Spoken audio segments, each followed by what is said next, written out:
Check, check, test 1, 2, 3, test 1, 2, 3, test, test, test.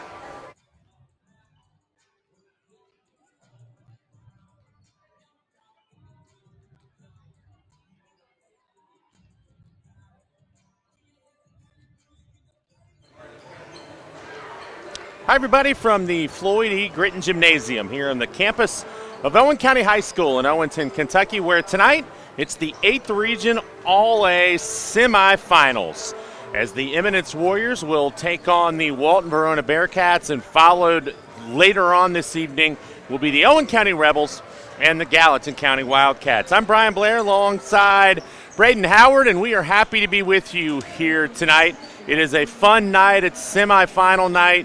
One of these two teams will head to the championship game, and the other one will go back home to finish out the regular season. How did we get here, you might ask? And even if you didn't, I'm still going to tell you.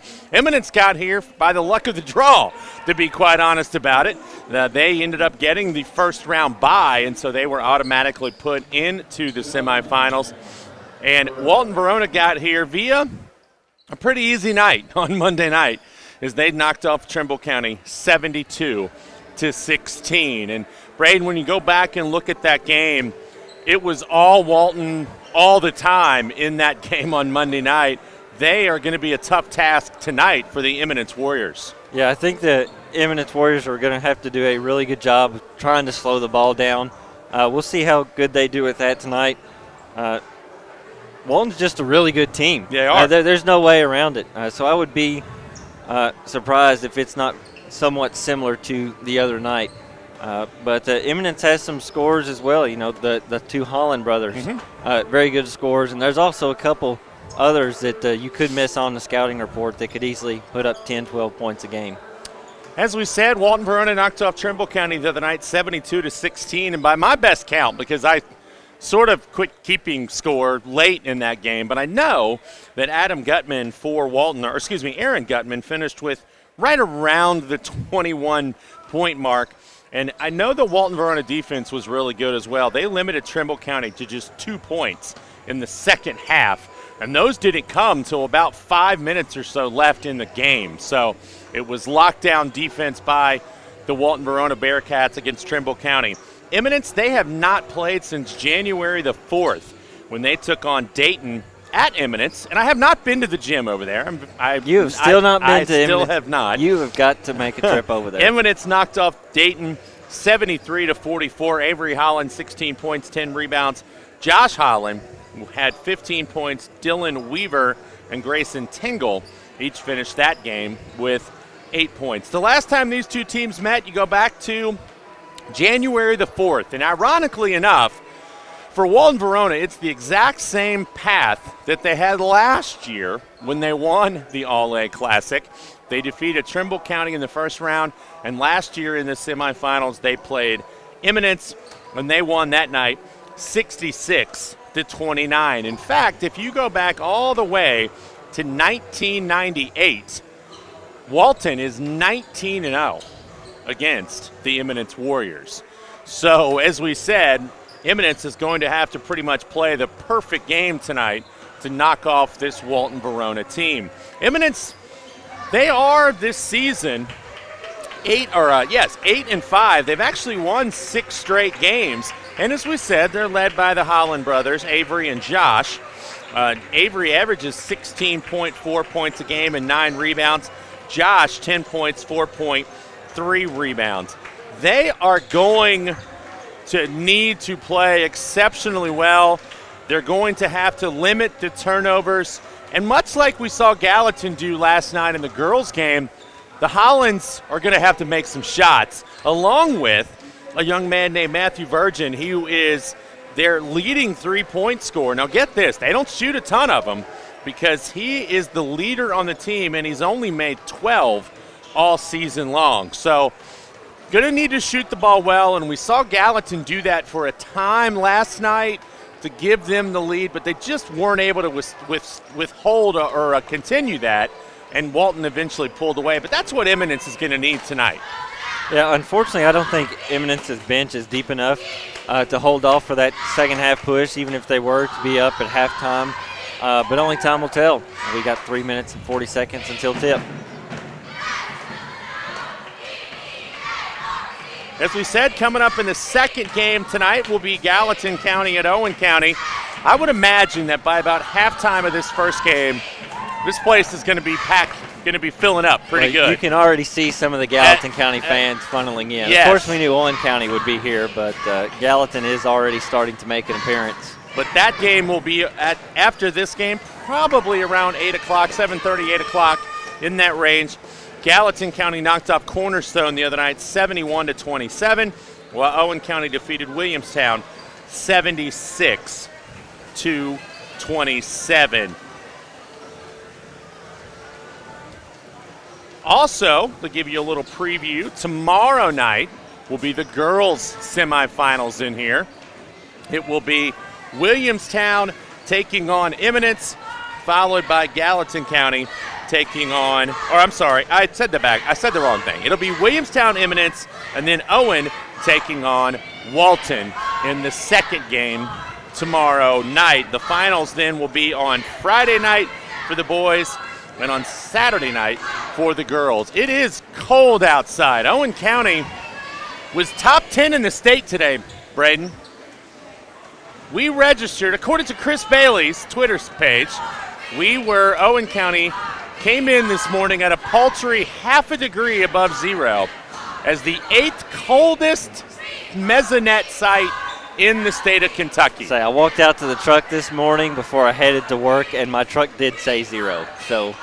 It said zero almost all the way to Frankfort this morning. So that long walk from the parking lot to the 8th floor was very cold. Well, we were top 10 today in the country. In the state as far as cold weather. But it is heating up in here. I've had some barbecue downstairs and a really good chocolate chip cookie. And I am set to go. I have my purple Powerade, and both teams are making their way over to their benches. Walton will be the visitor on the scoreboard tonight as they're in the black uniforms, which I think are kind of sharp, actually. Yeah, I like the black uniforms. I do like the black unis. I used to be one of those guys who, if your school colors weren't black, I didn't like the black look like that. But it's grown on me. It is definitely grown on me. So Eminence will be the home team.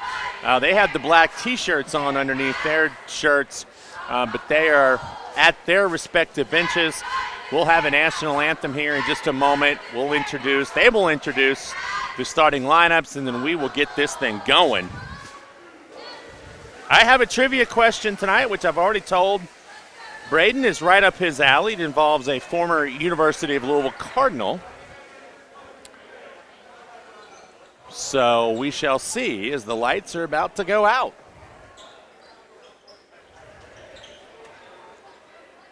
We will first have a national anthem, however. Well, I don't mean that. I shouldn't have said however. I did not mean it that way.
Doesn't look like a very good spot to set up a drum set there.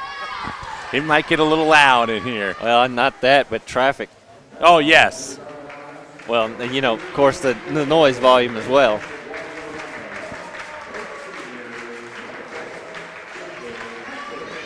I'll give you the starting lineups for Walton as they're being introduced. They're going to start a senior, Justin Hester, a sophomore, Adam Gutman, a sophomore, Wyatt Shearer, a junior, Cole Dryden, and a senior, Aaron Gutman. Aaron, I believe, top 15 in the state in scoring, averaging about 24.2 points a contest. For Eminence, they're going to start a sophomore, Joshua Holland, a senior, Avery Holland, a junior, Brady White, a senior, Matthew Virgin, and a sophomore, Grayson Tingle. And I have already told Braden, and I will tell you, the listening audience, tonight, when I call one of the Holland boys Tom, of course, the star of Spider-Man, I apologize because it's probably going to happen. And so we shall see when that does take place. Eminence 8-5 on the season. They've won 6 straight. The Bearcats are 8-5 on the season. They're looking to win 2 more and repeat as All-A 8th Region champions.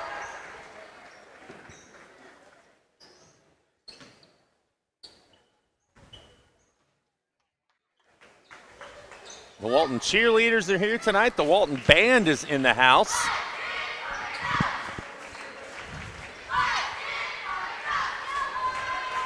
We had school today. That was fun.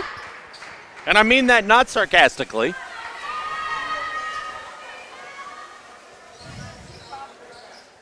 And we are about set to go as the official steps in. It's going to be Tingle and Gutman to jump it up, and Gutman will tap it back to his teammate Justin Hester, and we are underway as Eminence starts out in the 2-3 zone. And an alley-oop immediately. Welcome to the game, Aaron Gutman.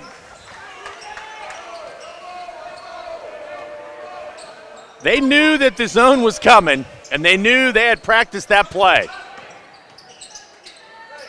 Here's Holland for 3, no good. Rebound, Gutman.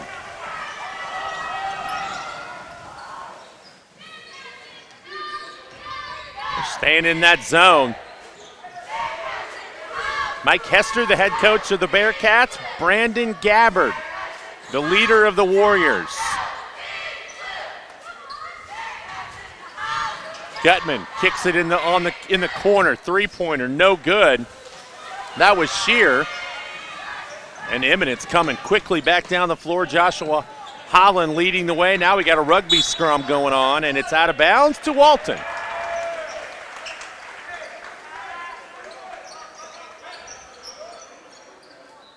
A minute in, 2-0 on an alley-oop dunk from Aaron Gutman.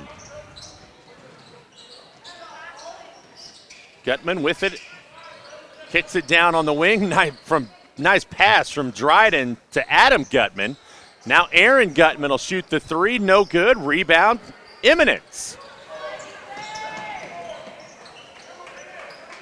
They could be okay with Aaron Gutman shooting that 3, as there's a turnover. Gutman, little Euro step move, and it's going to be a foul on the floor by Josh Holland.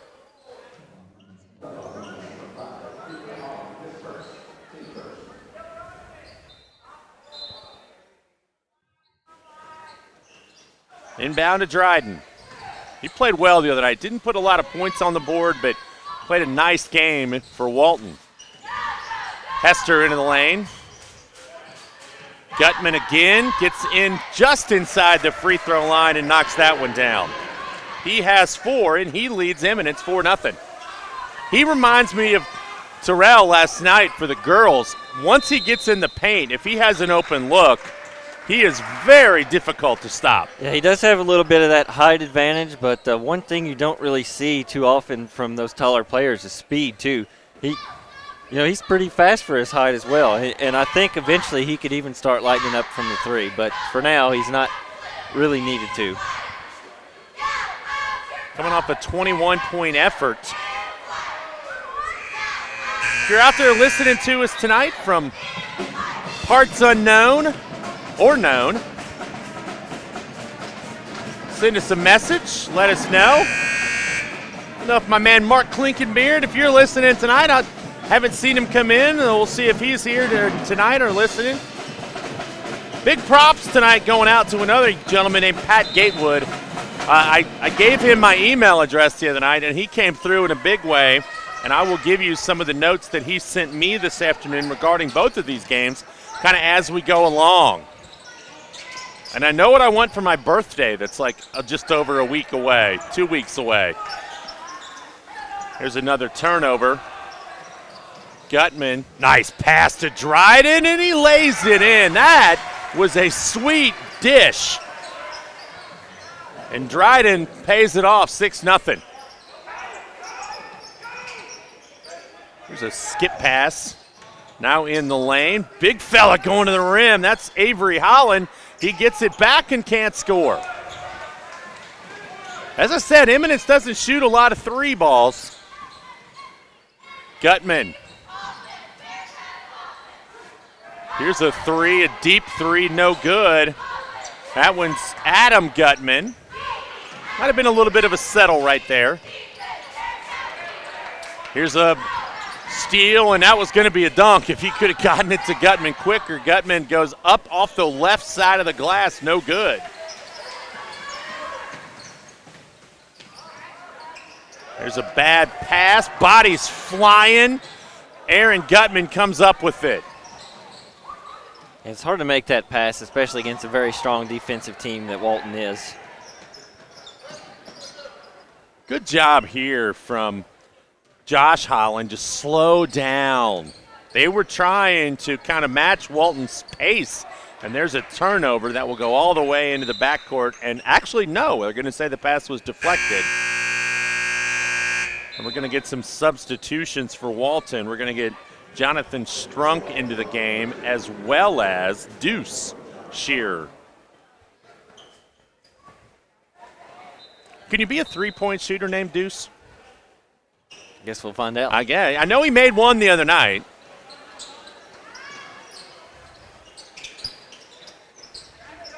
Oh, there's a steal. Hester lays it up, alley-oop style, and look at the dunk. That was a great play because he initially wanted to go one hand and then kind of had to grab with the other to protect himself. But that was nice, and it is 8-0. Wow. And I don't think that's the last of those that we may see tonight. Probably not. So I know we have trivia coming, but I wanted to say what I want for my birthday if my family's listening tonight. I want, for my birthday, I've seen it at the Sweet 16 before at Rupp, but I've always kind of wanted to buy one, but I didn't want to carry it around with me all day. It is the Kentucky High School Basketball Encyclopedia. And Pat Greenwood has sent me some notes about this game, which I said I'll get to as we go on. But he credited the Kentucky High School Basketball Encyclopedia, and Coach Duvall told me about it the other day. And he said he was surprised that I don't have one. So you basically are the walking one. Like, why do you need a book? No, I mean, I get a lot of my material online and through Google, to be honest with you. But yeah, so Pat Gatewood, I will give you one of his numbers tonight. So Walton Verona in the 8th region All-A, they are 24-18 overall. Now, in All-A tournament games between the 8th and the 9th region, they're 32-24. So those are just a little bit of the nuggets that he sent me. I've got several more as we go on. And again, Pat, thank you very, very much. Driving the lane, shot off the window, no good. That was Josh Holland. That's the best look Eminence has had. Driving, left-hand layup, good. Wyatt Shearer. And a touchdown and a field goal, and it's 10-0.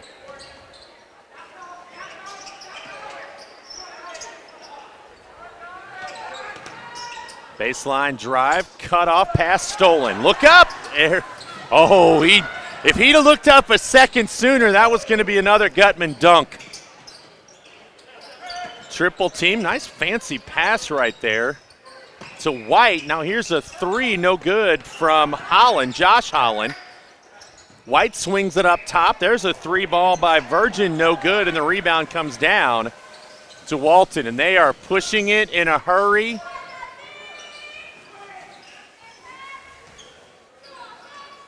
Three ball up Hester, no good. Rebound, nice rebound right there by by Grayson Tingle. Trying to split the double team, not able to, and that's a jump ball.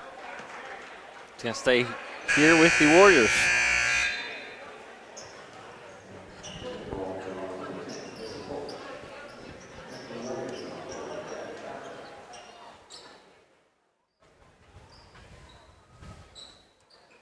Ten to nothing, 2:27 to go here in the first quarter. Walton in the black, Eminence in the white, if you're just tuning in. If you're watching with us, Walton, obviously the home team on the scoreboard. Or, excuse me, the guest. I said that completely backward.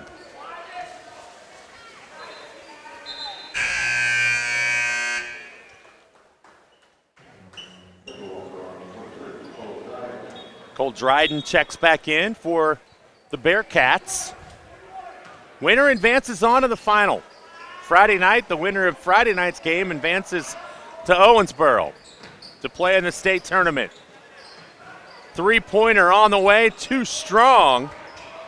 But a rebound and a flip back up and in by Dryden. Nice move. And it's 12-0.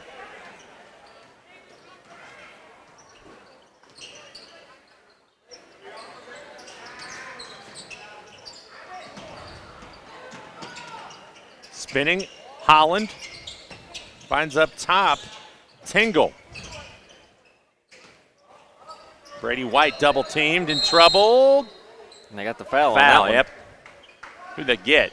They got number 2, Deuce Shear. And it's only appropriate that a guy named Deuce would wear number 2. That would make sense. It would. I mean, what other number could you wear? 22. Yeah, you'd be double deuce then. I was going to say deuce squared, but that would be 4. Back the other way comes Walton. Dryden up top, three ball, no good, and the rebound's controlled by Eminence. Quick pass up ahead and literally over the head, but a nice save by Tingle. Getting into the lane, Holland, and he's fouled, and that's going to be Dryden.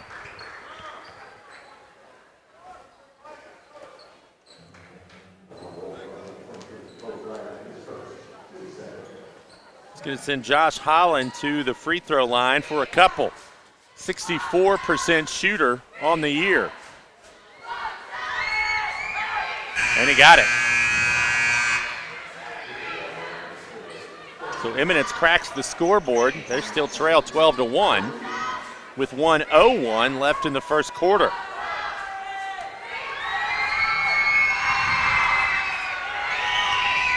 Second free throw good. Coming up between the first and the second quarter, it's trivia time.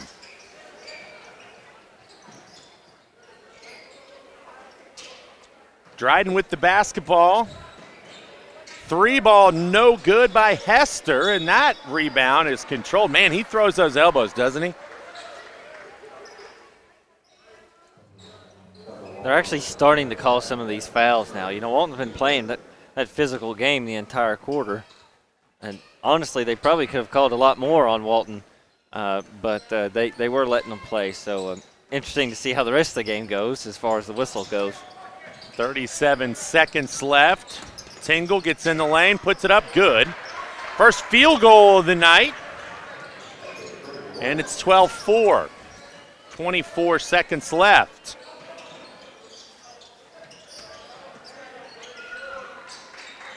Pass in the lane, stripped away and stolen from Shear.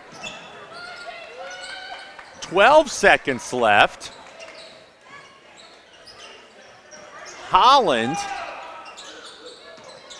Got to think about shooting. Tingle will, and it's no good. And the first quarter will come to an end. And that actually, I believe, was Dylan Weaver. I apologize on that last shot there, but no good either way.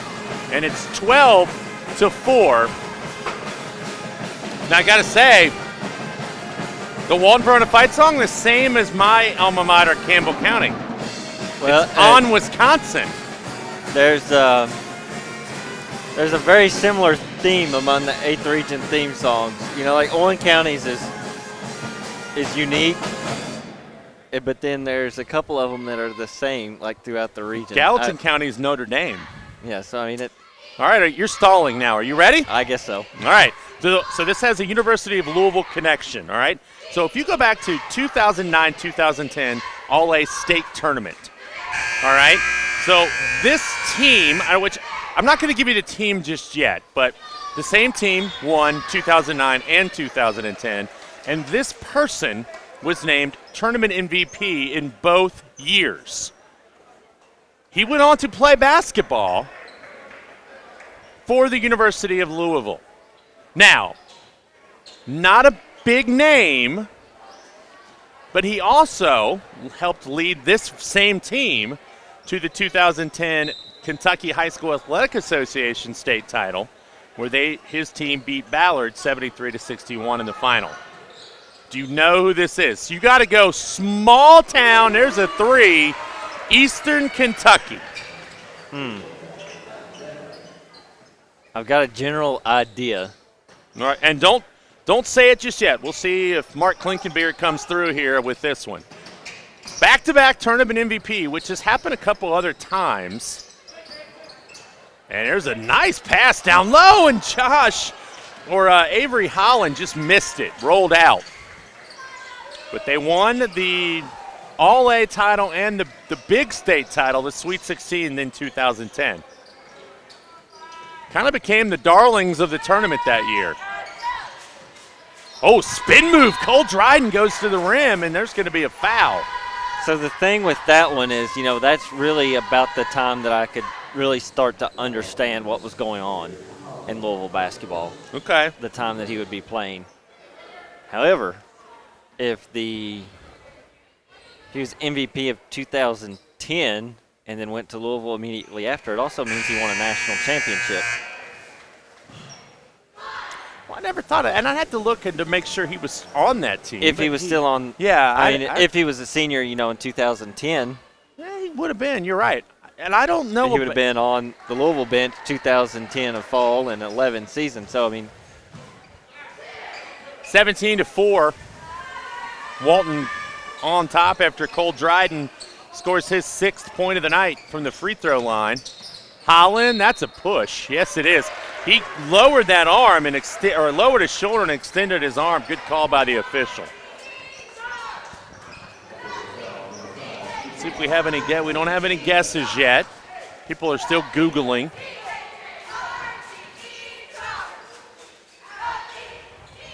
I was at the game where they beat Ballard, actually. I was there. 3-pointer partially blocked as Adam Gutman had it tipped, and it's controlled by Avery Holland, who gives it off to Josh Holland. Next dead ball, I'll try to get a guess from you here. I see, that's the thing. I don't know. There's a jump ball. Wow, there. I don't know if I have a good guess on it, though, especially if he was like All right, a lower. I'll give you another hint. His name starts with an E.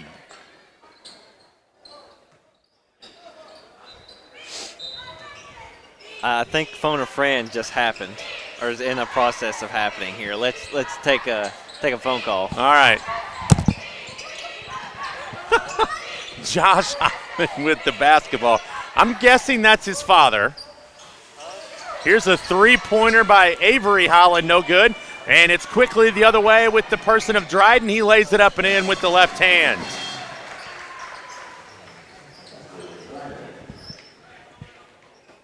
Yes, Mark Klinkenbeer is correct. Yes, he's got the right answer. He has the right answer. The phone a friend from Dad was correct. I figured that was your father. Next dead ball, I will give the answer. There's a pass and a near steal. And ball on the floor again. Avery Holland goes up strong and draws the foul. All right. Who is it? Elijah Justice. Elijah Justice. They won the title, and yes, it was Shelby Valley. So they won in 2009 and 2010. They won the state tournament those 2 years, beat Bardstown 58-55 in the first year, and then beat DeSales 46-37 the second year. And then, as I said, beat Ballard in the championship in Rupp Arena.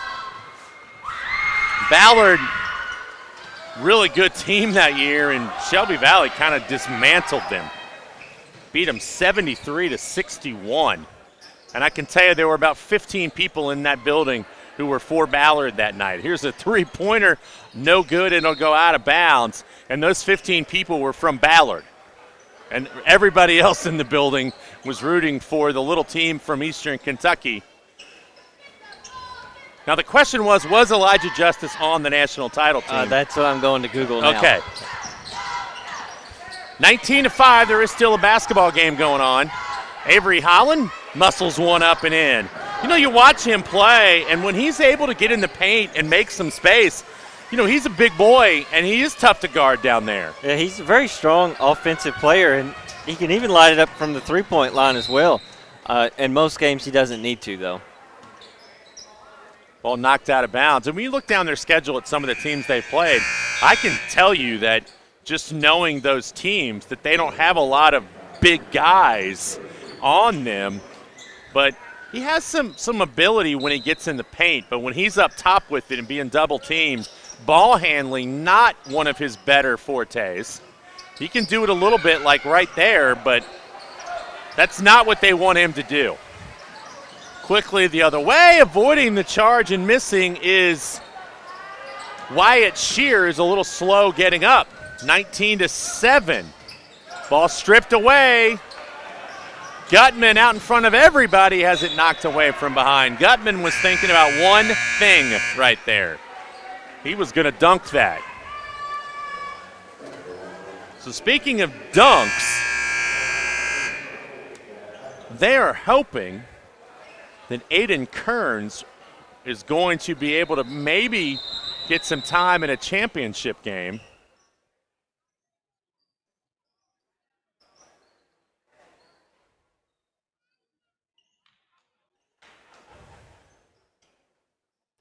And the clock is still running, too.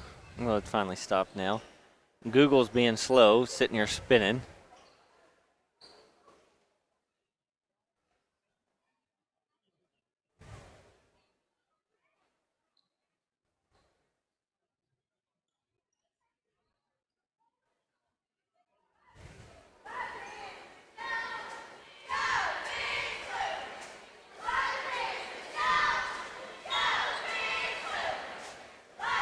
So 4:54 to go. Not sure if what the clock issue was. Gutman for three, no good. That's Aaron. He's taken a couple of those tonight.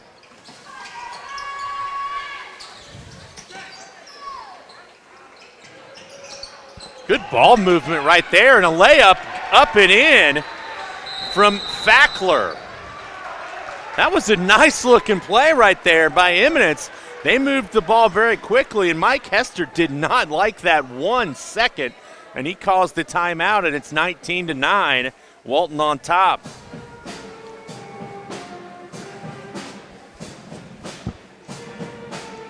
I'm getting closer. I can at least see it in the University of Louisville website. We said what Walton's record is in the regional tournament of the 8th of the All-A. Eminence is 15-35 in the 8th region All-A. They are, in fact, the only team in this region who has never won a title. Now, they have been in the finals, and I'll tell you more about that in a moment or so, but they have never won it. And they're down by 10 with 4.5 to go in the first half.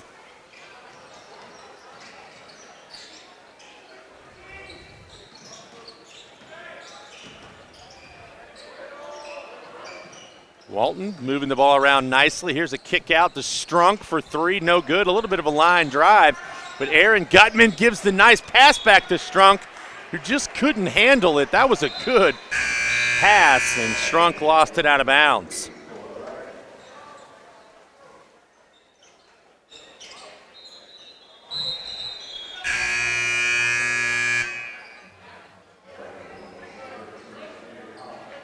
Of course, 2012 will always be the Kevin Ware year. Correct? No, he had the injury in 2013. It was against Duke in the Elite Eight. Oh, it's 2013. Okay, my bad. So they won the title in 13, not Yes. 12. Kentucky won it in 12. Yeah, I'm stupid. I don't know what in the world. I had a brain cramp right there. We got to travel. He couldn't move on the baseline. Yeah, so 13 was the Kevin Ware incident.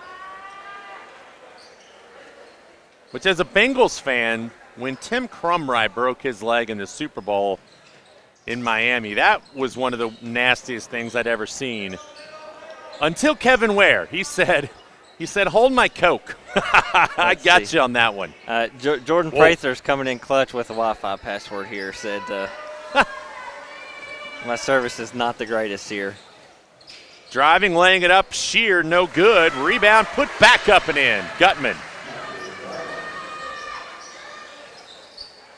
21-9, 3:40 to go. First half. Open man, a little late getting it to him, but he got it. I thought he got fouled, to be honest with you.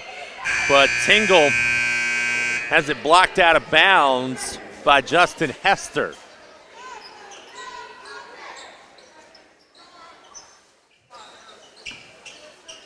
Josh Holland to inbound. Gets it into White. Walton defense tough. Ball knocked into the backcourt. Holland cut off and then throws it away. Throws it to Justin Hester, who gets it up to Dryden. He's going to go all the way as far as he can and then get fouled. And they're going to get Matthew Virgin with the foul. Just the third team foul on Eminence here in the quarter. And with 3:06 to go, Walton will inbound under their own goal. I think my phone's just slow. Dryden thought about the three and then traveled. Okay, here we go. 2010, 2011. And 2011, 2012. So he was not on the championship team, but I do think he transferred to U-Pike. And you know what? When you said that, I immediately thought that. Shelby Valley, I should say, is in eastern Kentucky, not far there from Pikeville, and I think you're correct. There's a nice take all the way to the basket. And Avery Holland is going to go to the line to shoot a couple. He just put his head down right there and said, I'm going to the hole.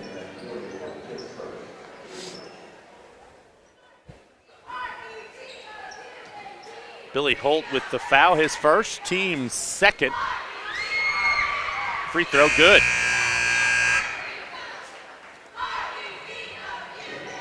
Avery Holland, a 57% free throw shooter, so odds are he misses this one. And he's 3 of 4, so he's a 75% shooter tonight. And Gutman says, here you go, I'm going to take this all the way to the bucket and lay it in. He now has 10. 23-11. You just can't take a break against this team. You can't. You get a couple free throws, you think, okay, we're okay. And then all of a sudden, Gutman lays it into the other end, and you're being pressed again. Tingle driving. Tough shot, no good.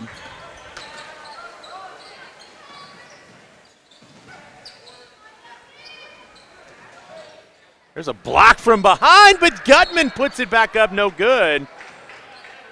And we're going to get a foul. They're going to get Avery Holland. You know, you talked about Aaron Gutman's game a little bit. He has an ability to handle the basketball too. And I don't know what his plans are at the next level. But, you know, when you get into that next level, guys his size aren't always guys who play in the paint. They play on the wing a little bit, even sometimes play that 3-guard position. And you wonder, like, handling the ball, it can only help in making him more versatile at that next level if that's what he chooses to do. And there's a foul. And over the back call against Wyatt Shearer.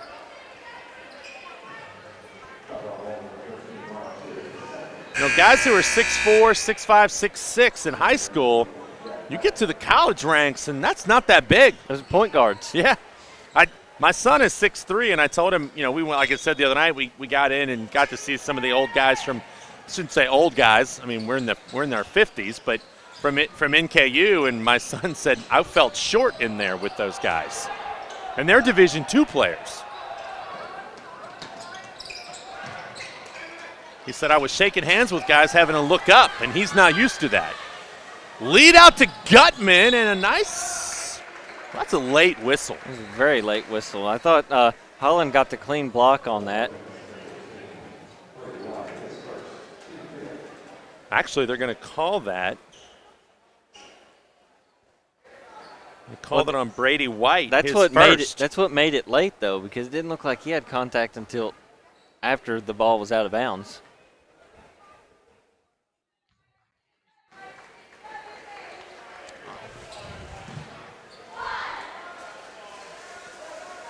Did he make that first one? I don't know. I just got handed a tax form. Second one good.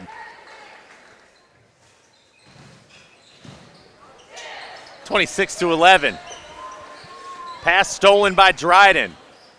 Out to Gutman. He will step to his left, shoot a three, and he gets fouled. And that is going to be against Brady White. That's his second. Now Gutman will go to the line to shoot the trifecta. 70% free throw shooter. First one good.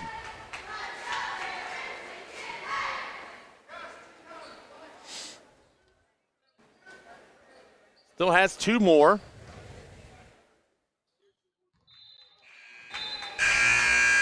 Knocks that one down. Minute and a half to go. Can't send the tax man after me. I am the tax man. I am him. 29-11.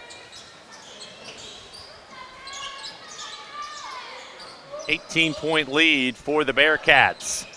Minute and a half to go in the first half. We got a man down. I don't know if he stepped on a foot, but he rolled his ankle. And I say this all the time. I don't understand why guys don't wear high tops. I know, like I said, I'm in my 50s. Are those high tops? Those are kind of like those 3/4 tops where they're really, I mean, just looking at them from here, they don't look like the high top that I'm used to. Gutman all the way in the finish. You know, I didn't know that he was going to dunk that. He ran up the floor kind of casually, and then in the last 3 or 4 dribbles, he turned on the jets. Wow, that was nice. And then a foul on this end. As Justin Hester gets called for the foul. Holland trying to make some space. That's a tough shot, missed. Gutman has it back. Kicks it on the corner. Hester, three. No.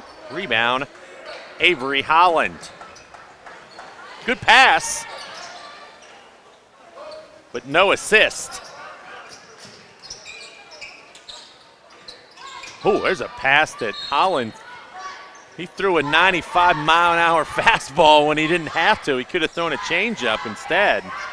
And it went right by Jackson Fackler. And then Walton nearly turns it over in the foul.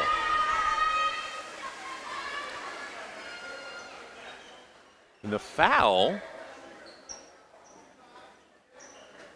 is on Walton. It's on, they get Gutman?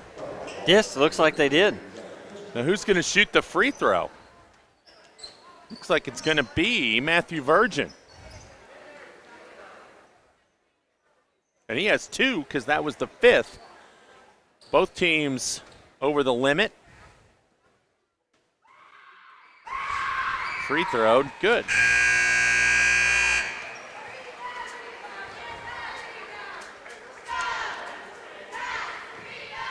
Eminence just a 59% free throw shooting team, and as of right now, they've only missed once tonight.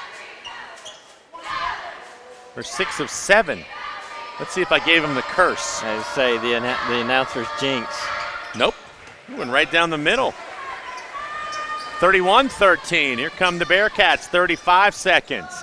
3 ball, corner pocket money, Billy Holt.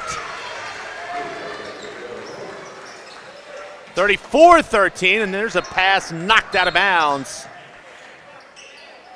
Is running over to get some popcorn, Justin Hester, as he went around the corner there and headed toward the consent. It's good popcorn. Yes, it is. I had some the other night. It's I put it up there against anybody's in the district. It's good.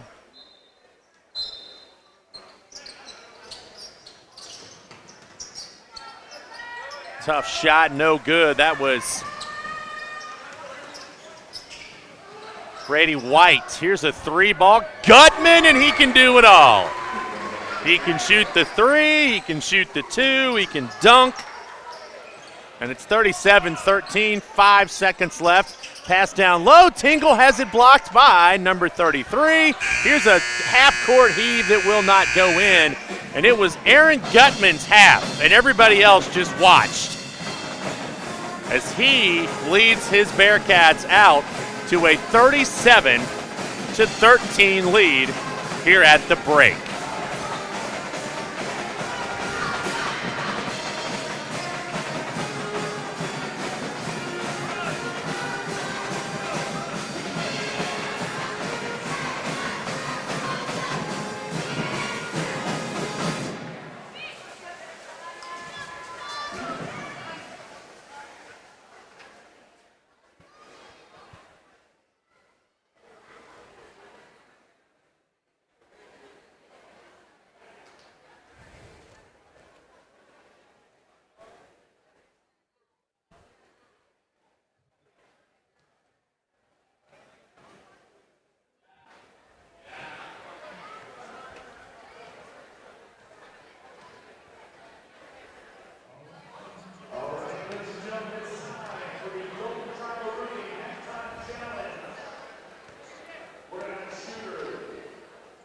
So I'll run down the scoring totals. First of all, for Eminence, they were led in the first half by Avery Holliday, who had 5.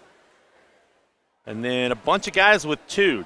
Jackson Fackler, Josh Holland, Matthew Virgin, and Grayson Tingle each had 2.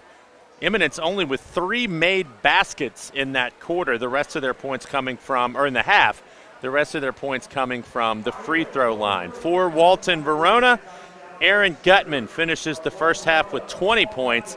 Cole Dryden played well also.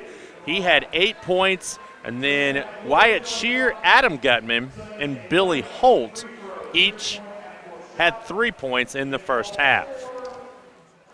Winner tonight gets a trip into the final, which will be held Friday night at 7 o'clock right here at the Floyd E. Gritton Gymnasium.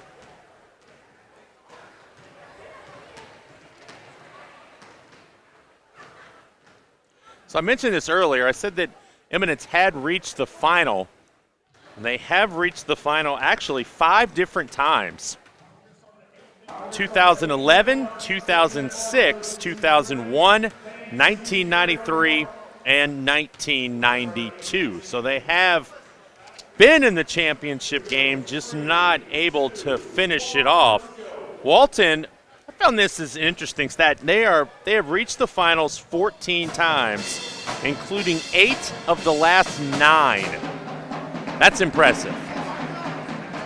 What year did they not?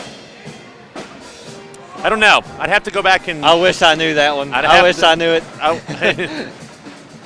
Well, Owen County won it. Owen and Gallatin are the only 2 teams that won it. So who did Owen beat to win theirs? Was it 2016, Owen Gallatin? It might be Owen County would be the team that beat them.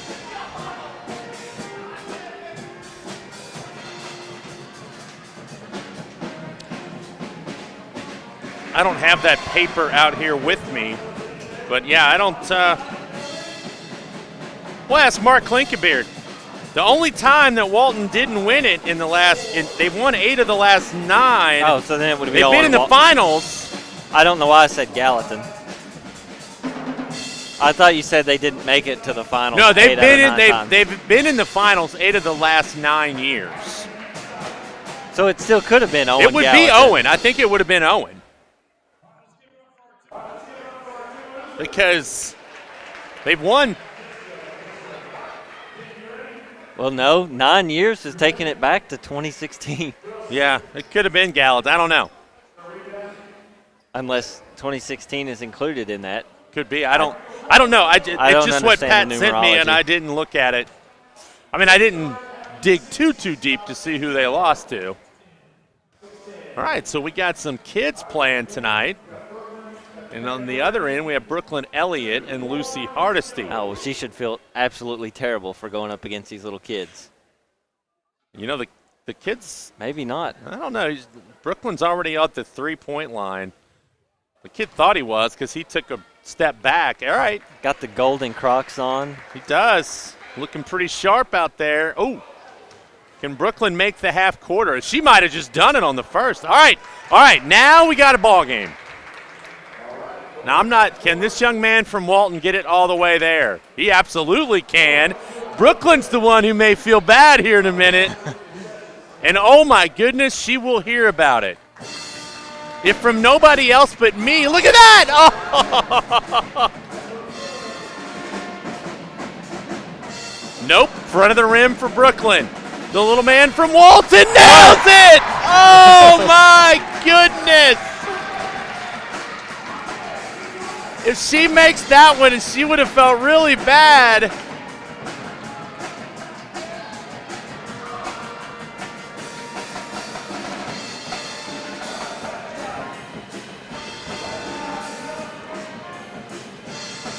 No! She was close. But not as close as he was because Nope. it went in. She is shaking her head. Her friends are laughing at her.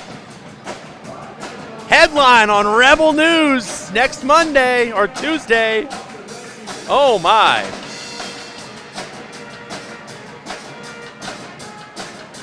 Mark Klinkenbeard says 2020. I'd have to go look. I'd have to go to my computer and pull it up. Are we really doing this? 8 out of the last 9. Tegan Moore played in the All-A State tournament. I think it would be Owen. I think it's Owen County. I think they're the only team that's beaten them. Well, I mean, I know Owen County won. I'm assuming it was Walton. I think it just depends on how the brackets lay out. Because, Yeah. the Lady Rebels, it seems like the past couple years they've been in have played Walton in Yeah. the semifinals and not the finals. Yeah, I'm not even going to try my phone. Maybe between games I'll sneak into my room here at school and look that up.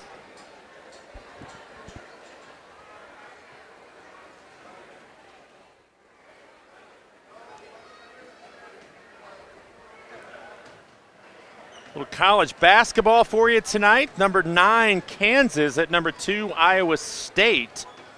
Seton Hall takes on Butler. I love to go to a game at Hinkle Fieldhouse. Never been up there to Indy to go to Hinkle. I think that'd be fun to go to a game there. Penn State plays at number 12, Michigan State. Number 23, Georgia takes on number 6, Tennessee. And number nothing, West Virginia takes on number 10, Houston. 2023, Owen County 68, Walton 50. All-A Classic. In the final? At Gallatin. All right. There you go.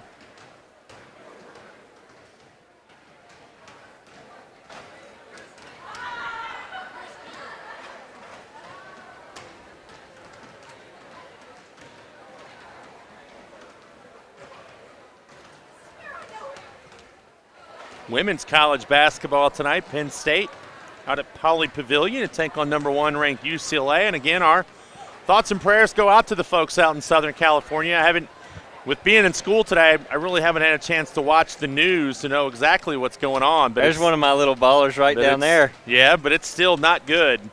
So our thoughts and prayers go out to the folks out there in Southern California dealing with those wildfires. And again, I will say, as I have said the last 2 nights, big props to the folks here in Owenton for putting on a great show this week. Still a couple more nights to go, 3 more nights to go. But it's been a good tourney up to this point. Food's been good, had good crowds, and it hasn't snowed this week. So we've gone, 3-4 days in a row without snow? Yeah, it's unbelievable, isn't it? Coming up next, Owen County, Gallatin County. Should be a whole lot of fun as Vance Sullivan and his boys will take on Devin Duvall and his team.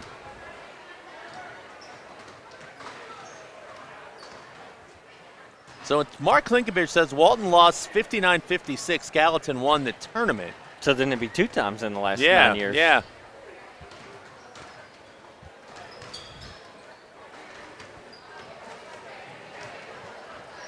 Bearcats back out on the floor. So are the Warriors. The Warriors not doing a bunch of shooting.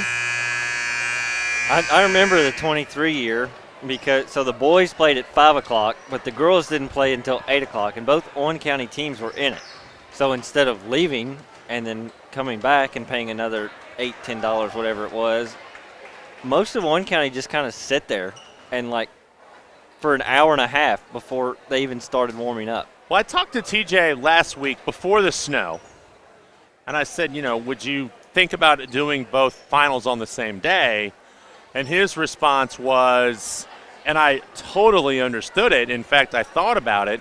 When you do both finals on the same day, if you do them right after each other, the team that wins the first game doesn't really get the chance to cut nets down and celebrate. Yep. And so that's basically why you do it the way you do it on back-to-back nights. It just gives both teams their chance to celebrate and enjoy. Whoever does win it, you don't feel rushed. Walton basketball as we are underway in the second half. It's a nice catch by Gutman up top.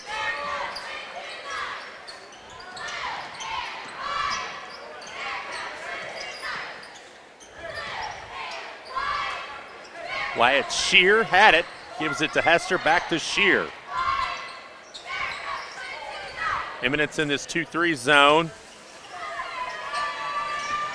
Gutman gets into the lane, lays it up and in with the left hand. He now has 22, and the lead is 26.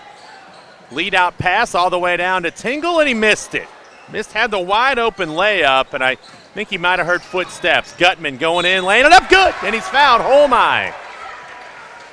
Little Dick Inberg right there. I don't know do you even know who Dick Inberg is? Oh my gosh. Dick Inberg was a guy that I grew up listening to, and he would say, oh my. Basket good, and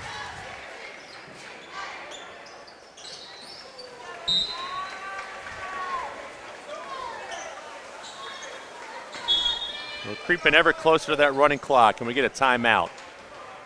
Yeah, Eminence just threw it out of bounds there. Oh, I was writing down the free throw. Well, yes, there is a timeout here. But, I was writing. Eminence went to inbound the ball. They just missed their man and threw it right thank out of you, bounds. because I was writing down Gutman's free throw, and Actually, it was a good pass right to the referee, Chris Kinman. Similar situation happened in the Louisville game last night. I didn't get to see it because, I wasn't paying as much attention to that game as I wanted to. But I heard it on the radio this afternoon.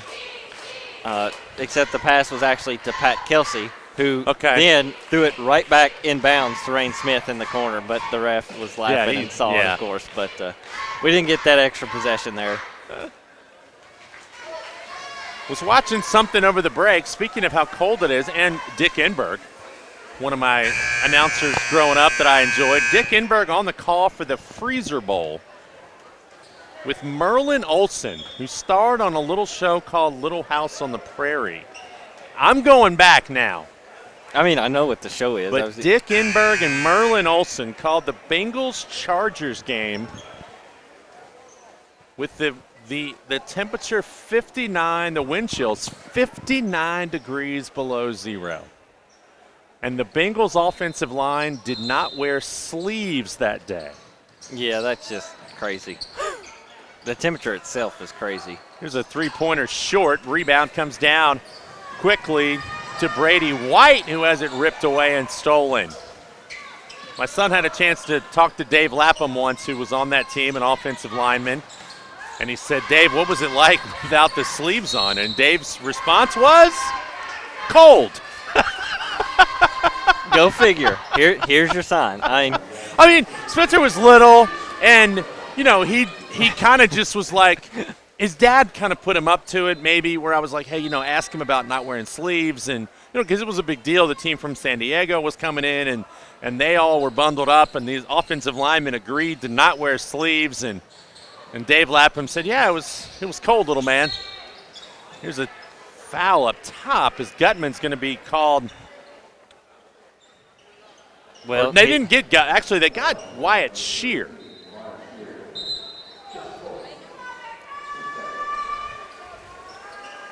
(42-13). That's why I'm talking about Bengals games from 1981. Bengals won, went to the Super Bowl, lost to the 49ers. Nice move right there by Holland. He now has 7, 42-15. Hester has it for Walton. Dick Enberg called Wimbledon. Was the play-by-play voice of the San Diego Padres. Maybe I am more of an encyclopedia than I remember. Here's Gutman, air ball. And a foul. Cole Dryden had it knocked away from Josh Holland, or by Josh Holland. That's his third by my count.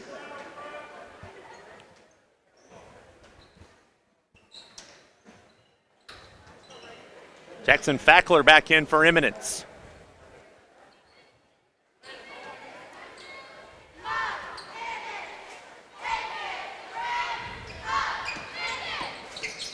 Oh, good pass.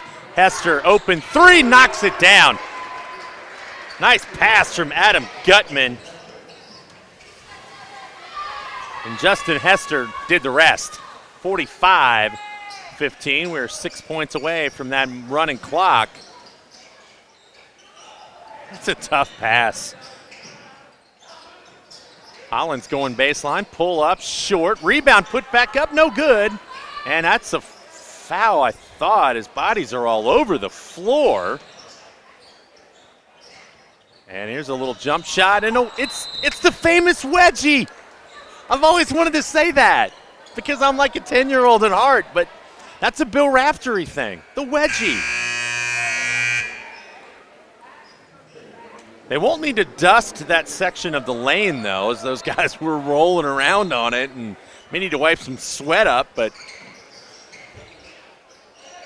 three ball. That's a good-looking shot, and it goes in by Dylan Weaver, dreaming of keeping his team in it. 45-18, what do we have? We have blood?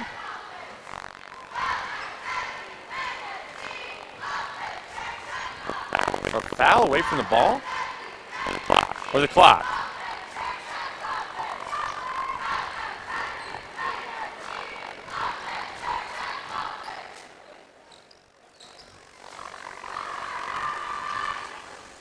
Do you have a favorite announcer growing up? Anybody you watch? It's like, oh man, I love when that guy or gal does the game. Well, we kind of talked about it the other night. I usually end up just turning it off and not listening to it, like muting the TV. Yeah. And you could say radio. I mean, Paul Rogers is really hard to beat. Yeah. Him and Bob Valvano on the call together. I'm listening to Paul Rogers. do a few games, and I would agree. Very good at what he does. There's the ball on the floor, and Gutman scrapes it out of there.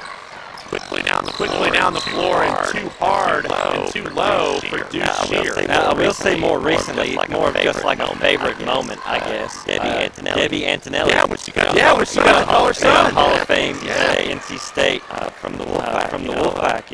That call in the Bahamas tournament for Atlanta was pretty. She's been on a couple other Louisville games as well. I think it was maybe the North Carolina game. Or maybe I think it was actually that was at that game. I didn't hear. It was on call. Another miss by Weaver. He tried to answer a moment ago. The three on this end, no good, out of bounds. It goes to Eminence. Growing up, I'm a Marty Brennan guy. Love listening to the Reds, Marty and Joe. He was one of my dudes. We got a bad signal again. Yeah, back to the alien voice, according to Jordan Fraser. Coach Duvall sent me a message as well. He said, unplug the mic. I don't know if he meant that for me to just be quiet. I need to verify what he meant by that. Of course, Marty and Joe growing up, I have become a big fan of, I heard an interview with him after school today on a podcast. I love Jim Nance. Uh-oh, look out. Showtime! Again. Jim Nance is one of those all-time classics. So. Hello, friends. Yes, from Butler Cabin. It's a tradition unlike any other. The Masters on CBS. You need some slow music on when you talk about Jim Nance. Will he do it again? Let's watch! Bang! Wow! TJ Wesselman, we may need you to come and re-tighten up the rim because Aaron Gutman is trying to tear it down. And luckily they switched sides, so he had two on the other end in the first half. Now two down on this end. I will say these views were better on this end. Woo! 49-18. As the kids would say, let him cook.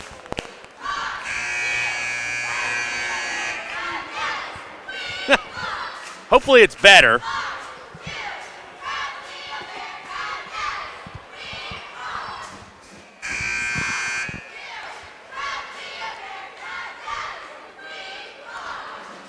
All right, let us know if that's better on the mic.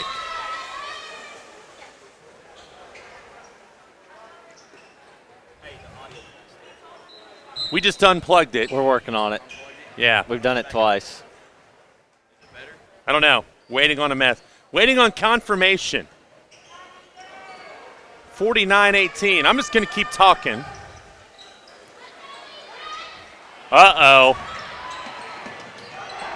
He just laid that one in casually. He wanted to dunk. Yeah, I think that's a smart thing on Gutman's in there, with some Eminence players around. You don't want to risk getting hurt. We good?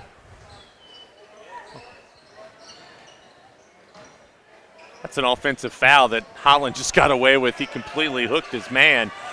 But with it 51-18, the official not going to call it. So Jordan said it is getting better now. So it seemed like that was the trend last night as well. Thank you, Jordan. Not sure how it works. Three ball, no good. That's Billy Holt. Gutman's going to, oh, that's blocked. Nice block right there by Josh Holland. Making like Tom Holland as he gets up and blocks that one. A little Spider-Man. Spider-Man's the dude from Louisville, right? Donovan Mitchell. Driving into the lane and a foul, and I don't know who for sure they got on this one. All good now, so we got the green light. Cottrell with the foul, and it's going to send Jackson Fackler to the line. 51-18.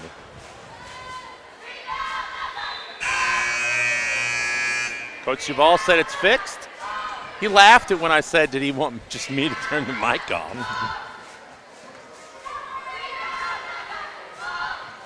Fackler's free throw. Good.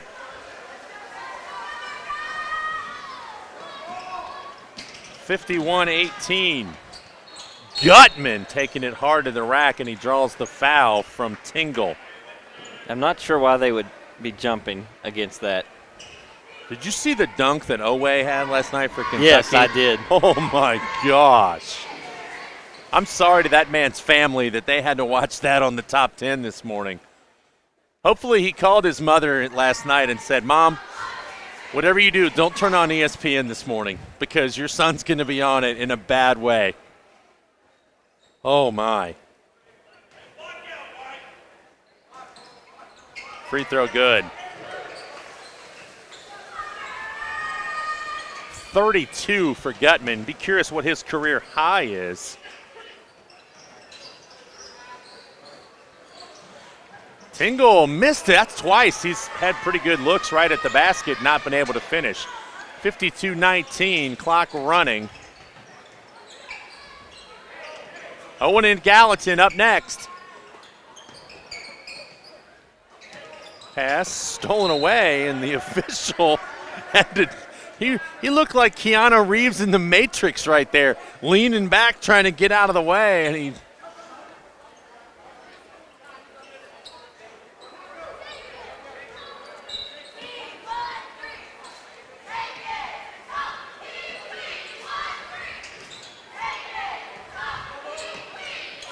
Pass stolen away. Tingle going all the way, throwing it up. Now, will they count that as a goaltend? It didn't have any chance of going in. I don't think so. I guess it did hit the backboard first, didn't it? From here, I thought it did. They're not.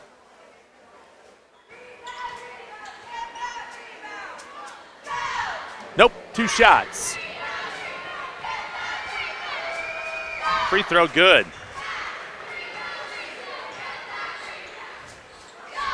Foul, I believe, was on Cottrell, his second. Free throw, no. Cottrell gets the rebound. Minute and a half to go in the third.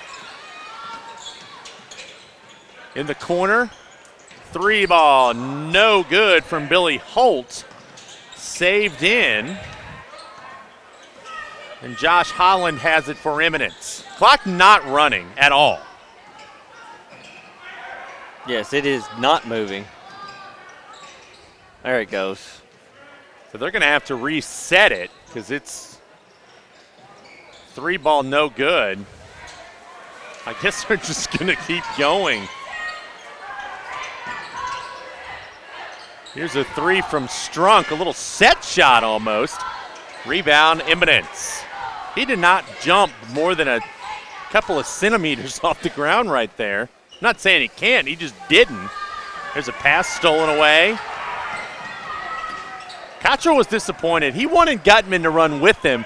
He wanted, I think, to try to oop that to him, and he was, I think, kind of disappointed that he didn't have his buddy behind him.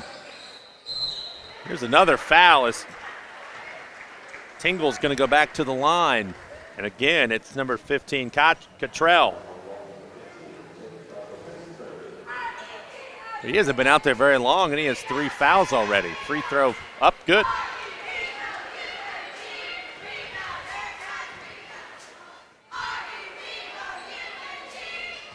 So they reset it back to 44.8, or down to 44.8. Second free throw, yeah, it's good.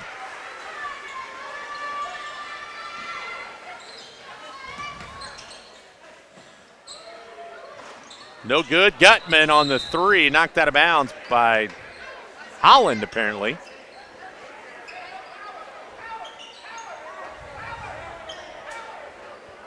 So actually, we're still not at the running clock. Nope, it's 30 points. I apologize.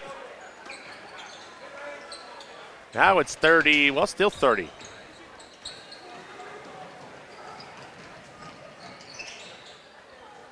Kick out, 3 ball, airborne. Good pass, good shot. Now it's 27. By Dylan Weaver, his second 3 of the game. In fact, he has the only 2 3-pointers of the game for Eminence. And there's a shot blocked, and it's controlled by Eminence with 10 seconds to go. Holland goes into the lane, has it blocked out of bounds, right to Malachi Mefford. So 5.3. I try to get Weaver another look here. Holland has to get it in. And he throws it off the leg, or he tried to. Well, he but did. Instead, he bounced it on out of bounds before it hit Gutman. I think it hit Gutman, then came back and hit Holland. Okay. I think is what happened. Oh, Gutman with a floater to end the quarter.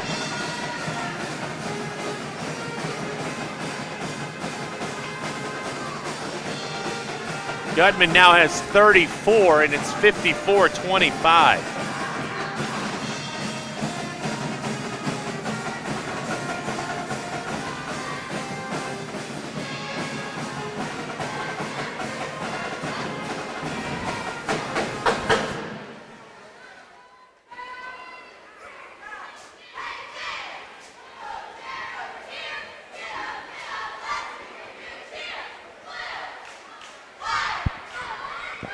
Eight minutes left in this one.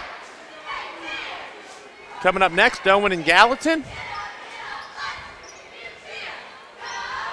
So we get you set for that one. You talk about two teams that are pretty evenly matched when you look at the numbers. And I'm sure we'll talk a lot more about this. When you go back to the first game, it doesn't look like they're evenly matched as much because Gallatin really controlled that game for the better part of 3 quarters. But when you break down the numbers, they're not, they are extremely similar. And I think the big key tonight is going to be who shoots the ball better, to be honest with you. Gallatin made 11 threes the first time these two teams met. There's a shot no good by Dryden. Well, and coming off, 18 made threes the other night? 15. 15? I think 15 made threes the other night. So it'll be interesting for sure, especially if Owen County comes out in that zone like they did the other night. And if Gallatin shoots like they did, it probably will not be a close game. No. We'll see. A couple of players to watch, Matthew Griffin, Camden Beckham. Both combined for, I believe, 53 points the first time they met. There's a Cole Dryden with the tackle. He realized he was in trouble, and he just put his arms around him, knowing, and it was really a good play because he didn't want the young man from Virgin to come down and get hurt. So he just kind of wrapped him up. Kind of smiled like, oops, my bad. Oh, nice pass after the steal, Dryden. Then another good pass, and then an unexpected play and an over and back. Trying to give it back up top there to Gutman, and he just wasn't looking. Kind of surprised a couple of these guys are still out there, to be honest with you. 54-25, 7:13 to go.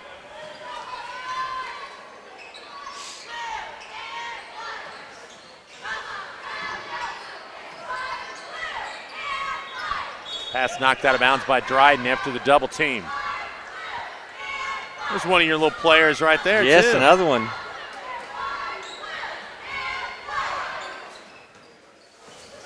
Howard's Heroes.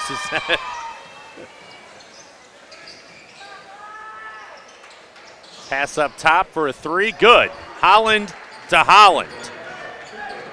Avery to Joshua. Is it just me, or does Avery Holland leave his feet every time he throws the ball? Seems like it. He jumps on every pass that he throws.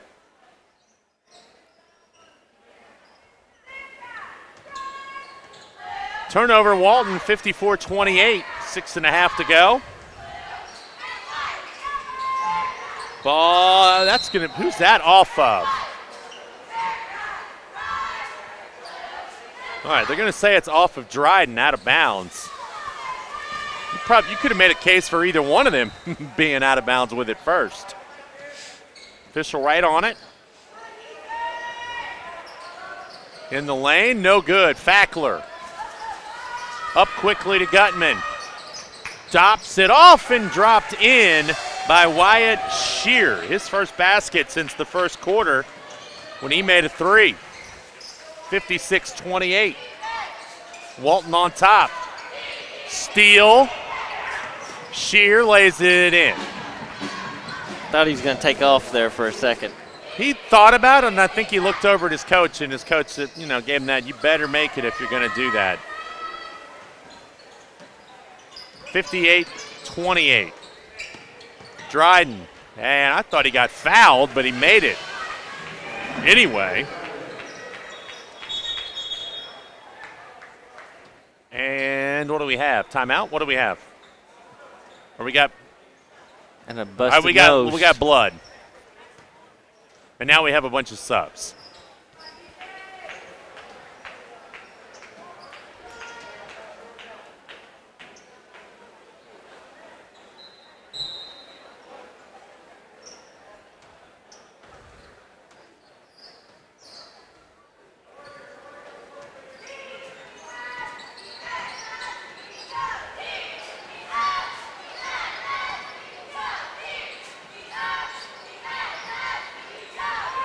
Going up strong right there is Avery Holland. He now has 9 points, 60-30. Elijah Portwood had it. Now Cottrell has it, and his pass stolen away, and then just saved in bounds. Good play to save it towards, or not a great play, I should say, to save it towards. No, he did the right thing. Yeah. I got confused there. Got for it away a second. from the goal. Yeah, you save it away from the goal that Walton was going to. So a good play. It could have turned into a fast break there, but Walton had 2 players in the backcourt. 60-30 and a foul.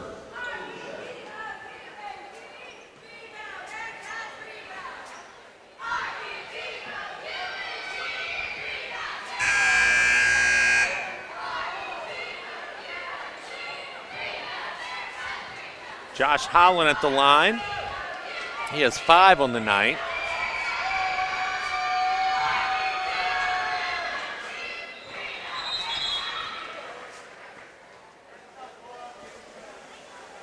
Free throw was good.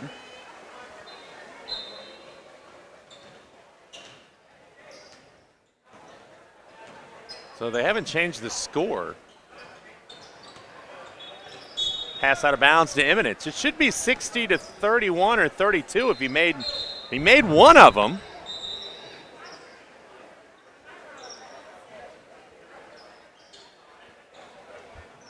Well,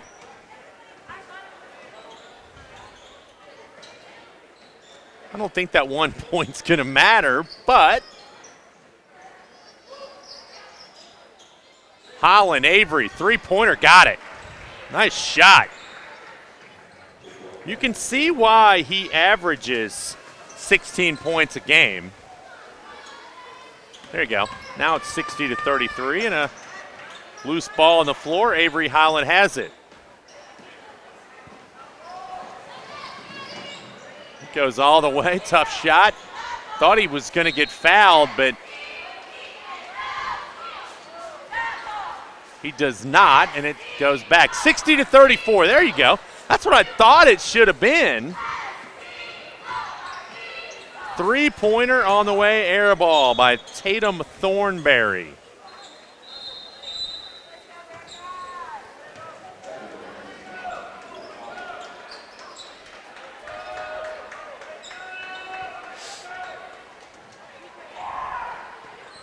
.347 to go.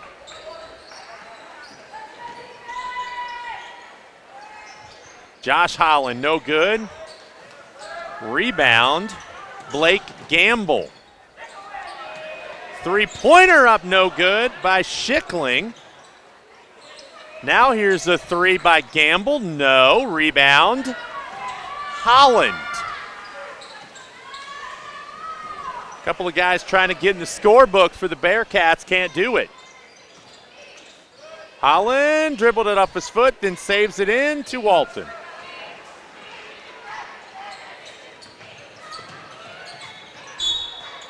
Talk about a late whistle. I was going to say, I thought maybe he was just going to let it go. I mean, there was definitely a foul, and Cottrell will go to the line to shoot a couple.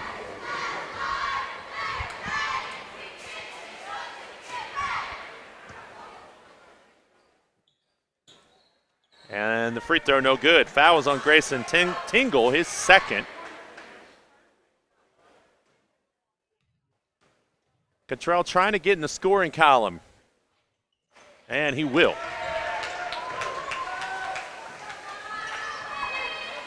61-34. Just a tick under 3 minutes. Pass all the way across the lane. Now Josh Holland trying to go baseline, spinning, traveling.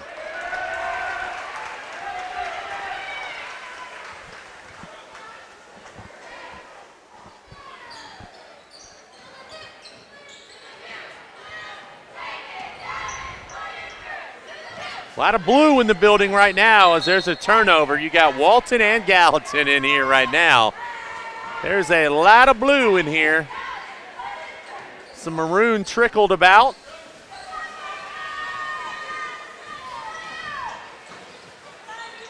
Some of the fans wearing maroon aren't real sure where to sit because normally where a lot of the Owen County fans sit is the Walton cheering section. So a lot of people, it's like church. They're like, "You're in my pew. Yeah. What are you doing?" See, I sit on the front row, so not too many take my. Yeah, I wouldn't say. Not too many people take my seat. The only people who sit on the front row in the Baptist church are the people who come in late, and there's no other pews. Let's see, that's not the case either.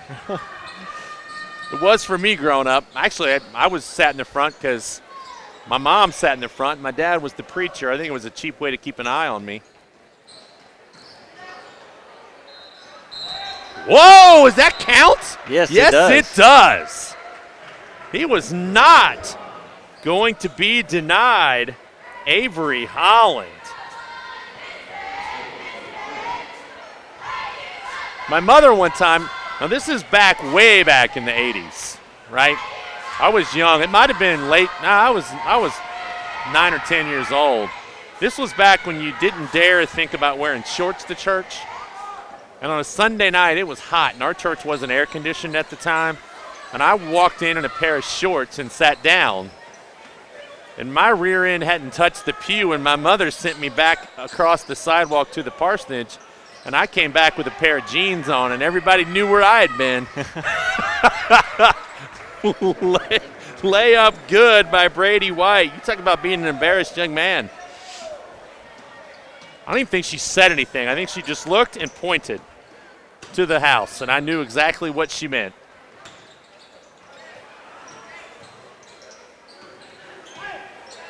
Three-pointer, top of the circle, no good. Rebound controlled by Gamble.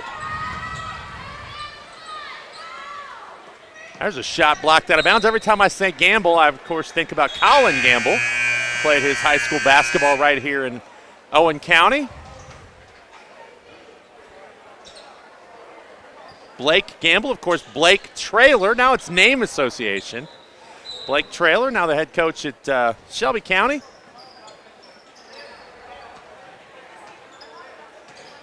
When it's 63-39, this is what you talk about.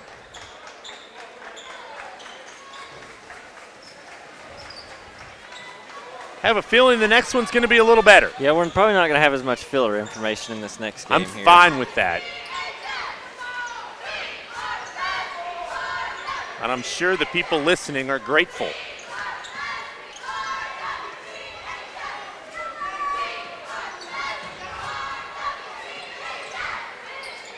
$20 seconds to go. Walton trying to play keep away. Instead, they turn it over. And there's a layup by Dylan Romriel. Did you practice that one earlier today? I'm not even sure that one's right. But there's only 4 seconds right. left. I mean, when you look at it, that's how it looks, and that'll be the buzzer. Walton Verona wins it. 63-41. They advance on to Friday night's championship game. Well, they will play the winner of the next one between Owen and Gallatin.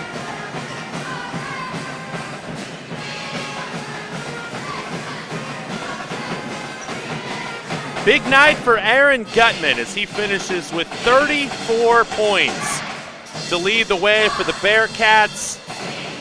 The Warriors were paced tonight by Avery Holland, who finished with 2, 4, 6, 8, 12, 17, so right at his average. 63-41, we're going to step aside for a few minutes. When we come back, we're going to bring you all the action of tonight's second semifinal between Owen and Gallatin. But for now, Brian Blair, Braden Howard, we're going to step aside. We'll be back.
Hi, everybody, from the Floyd E. Gritton Gymnasium here on the campus of Owen County High School in Owenton, Kentucky, where, first of all, let me say we've reset the camera, so we should be better.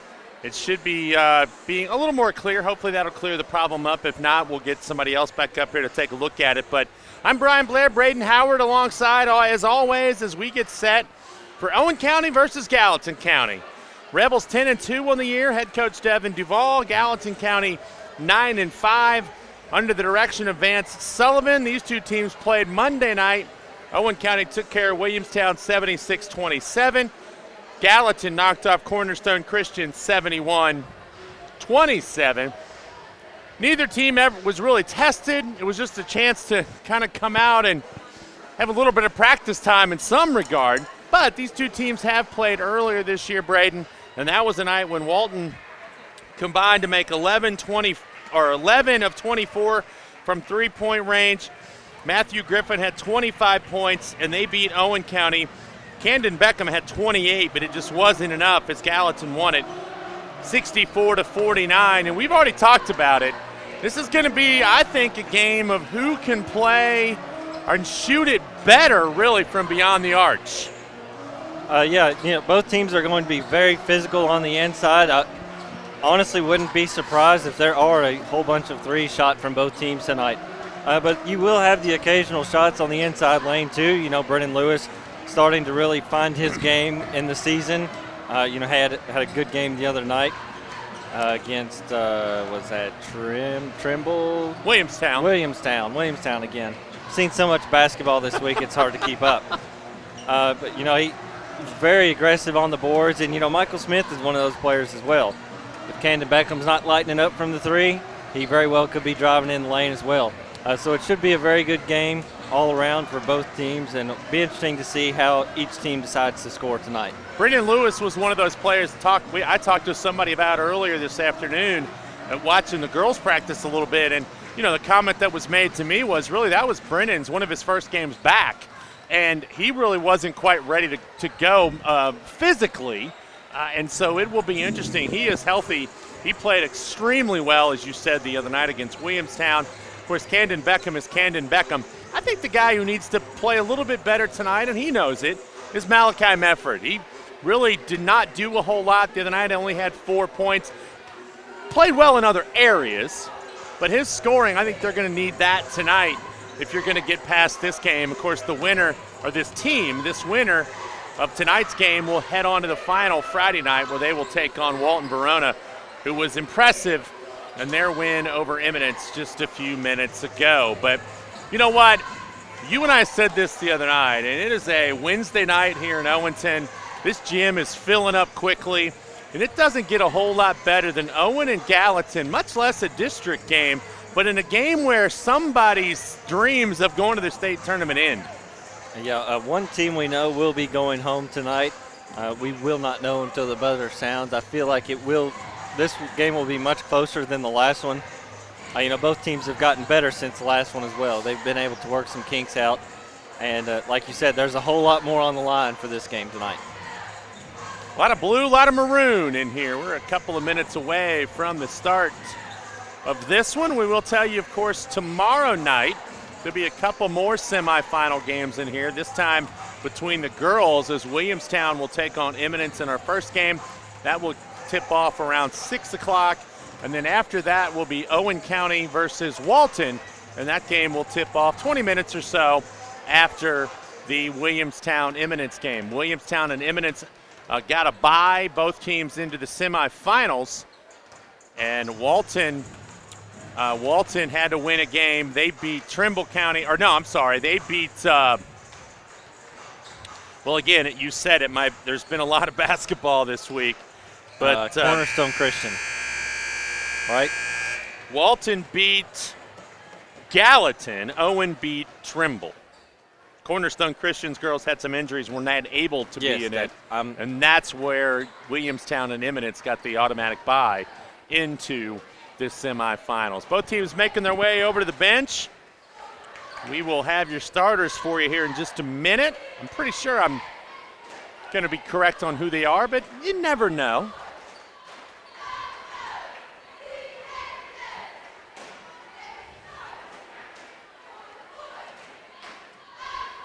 Three gentlemen I do not envy at all tonight, walking over to the scorer's table wearing striped shirts.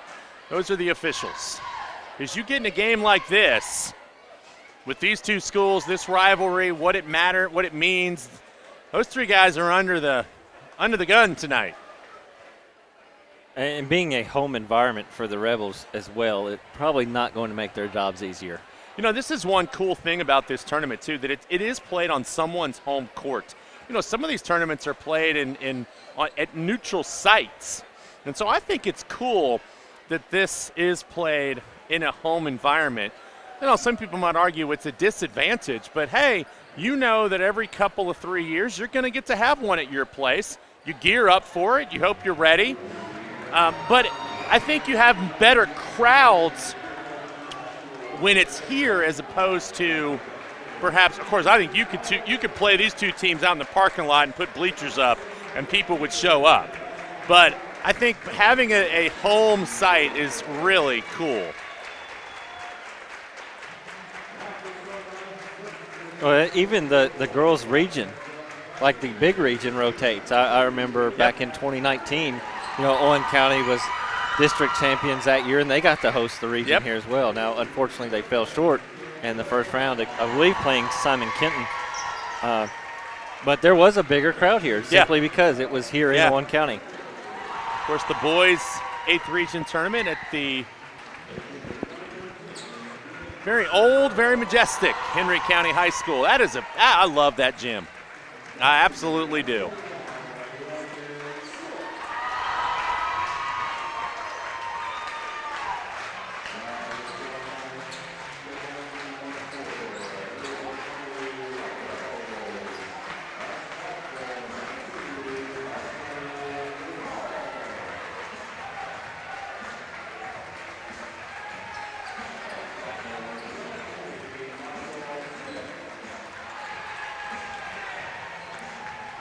Owen County starters being introduced. I'll give you the Gallatin County starters. They're going to be number 2, Matthew Griffin, the junior. A couple of seniors, Ian Wilson and Andrew Brinker. Another junior, Nick Skidmore, and a senior, Landon Smith. Landon Smith the other night in their win knocked down 6 3-pointers as a team. Gallatin County had 15 of them. If they shoot 15 and they make 15 tonight, I'm going to say they got a pretty good chance of winning this game. Yeah, I think the team with the who's more successful from the outside arc is going to be the winner tonight. Now, it just depends, you know, if one team is more successful on the outside, you know, the other team could be find some ways to get inside as well. So time will tell.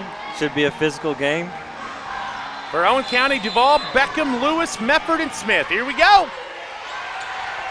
Put your seatbelts on, get some popcorn. Let's play a little hoop on a Wednesday night. Rebels control the tap. Michael Smith on the wing being guarded by Griffin. Duval tries to get in the lane, cut off by Smith. Brennan Lewis in there right now, top of the circle with it. Here's Beckham. He's going to work. Spin move. Nice catch by Harper Duval.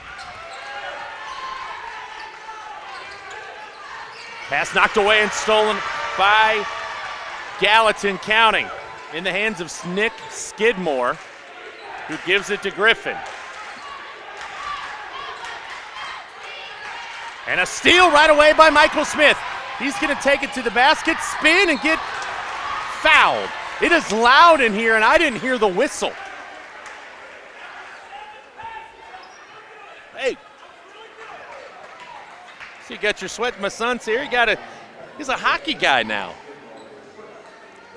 They could have a match out in the parking lot. Nick Skidmore, the foul. Michael Smith at the line. Knocks it down, and it's 1-0, Owen County. Second free throw good. Got a trivia question for you here in a couple of minutes. I said these two teams are even. Gallatin averages 73 a game. Owen averages 73. Gallatin averages 72, Owen 73. The shooting percentage is very similar from the field.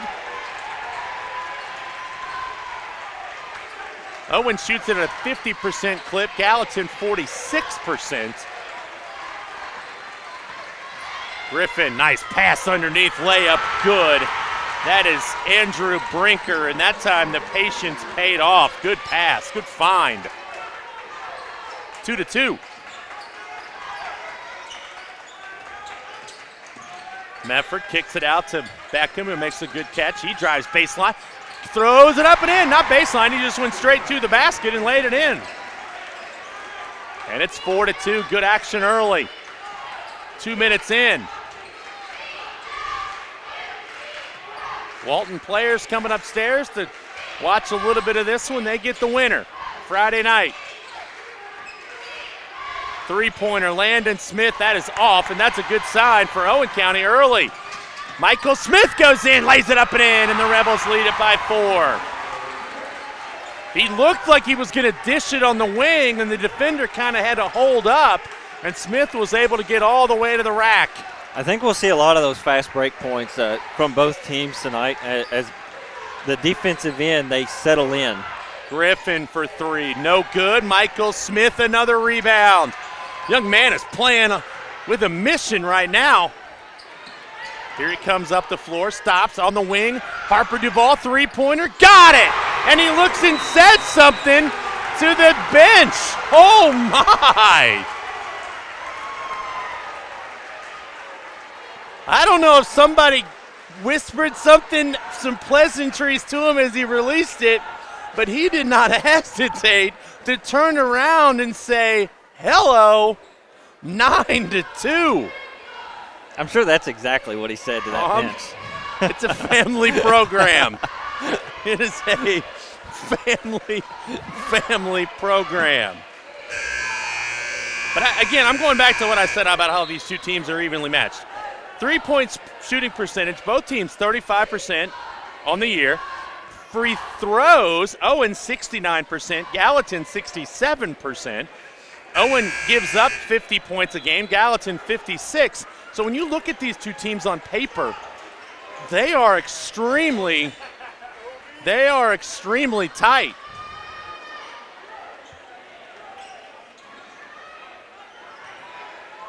Nine to 2 after the timeout. Gallatin's missed its first couple of threes tonight.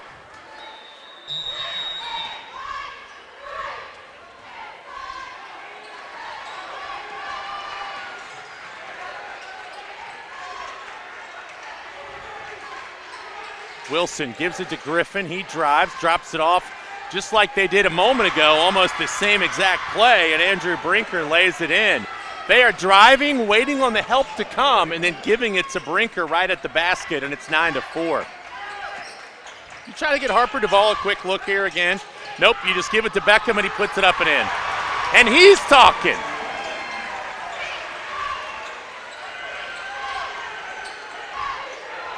Three-pointer, Landon Smith, too long. Rebound on the floor. Beckham in there diving for it. And there are people going everywhere. This is what a rivalry is all about right now.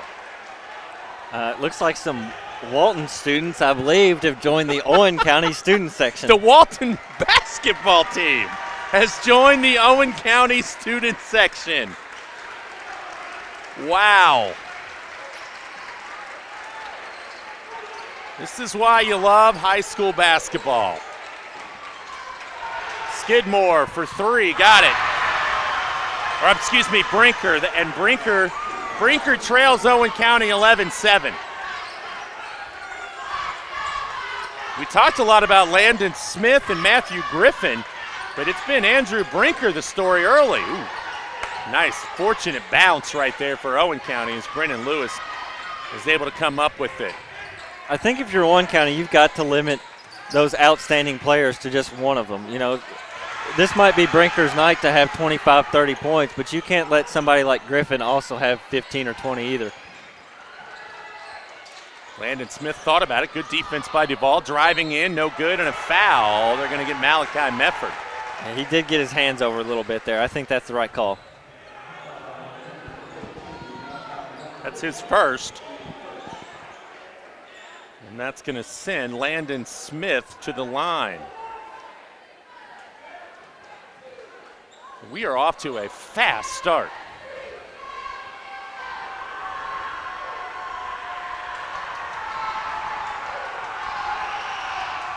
Free throw, good.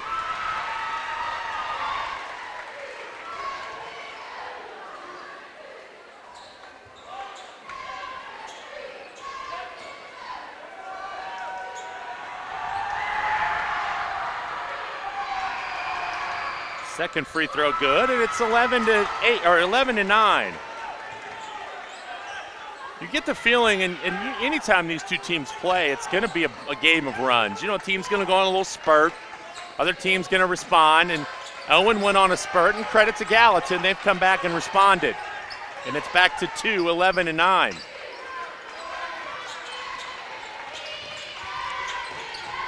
Nobody's subbed yet. Mefford gets into the lane. Thought he should have just shot that. Duvall fakes the shot, steps in. Now to Lewis. Lewis, oh, Beckham, good catch. Beckham, Lewis, they're daring him to shoot that three, and he's being very disciplined to not.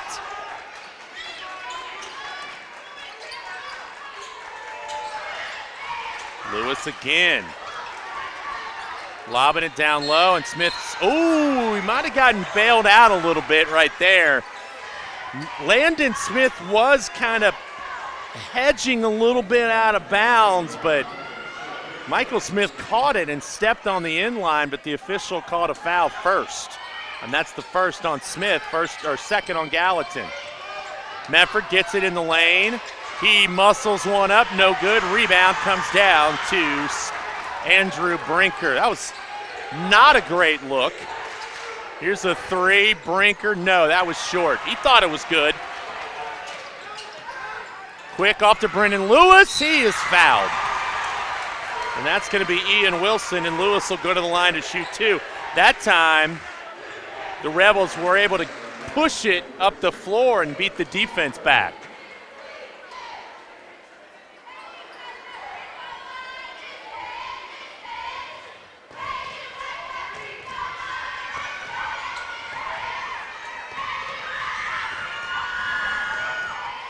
Free throw, no good. Of course, Brendan Lewis, Camden Beckham, very familiar with Gallatin County, and they are very familiar with him, with them.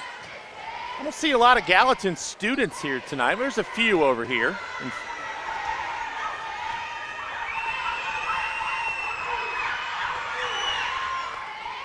Missed them both. 11-9, 2:19 to go in the first quarter. Colby Young in there, now guarding Griffin. Good job on Young to get out on Smith before he could shoot that. Down in the corner, Smith, quick release, no good. He is off to a cold start tonight, which is good news for Owen County. Bad news for the Wildcats early. He has such a quick release, though. Oh, a little miscommunication there. Beckham went one way. Malachi Mefford thought he was going the other, and it's a turnover. Got to value the pumpkin on a night like tonight. 11-9. Owen County got out to a quick start. They've kind of settled down. Here's a shot on the way, a three, which they were daring Gallatin to take, and it's saved in. Lewis up ahead. Colby Young stops, fouled. No. He got hammered underneath. I'm not usually one to say anything about officials, but he got hammered, and there was no call. And instead, we get a foul on Owen. On Brennan Lewis.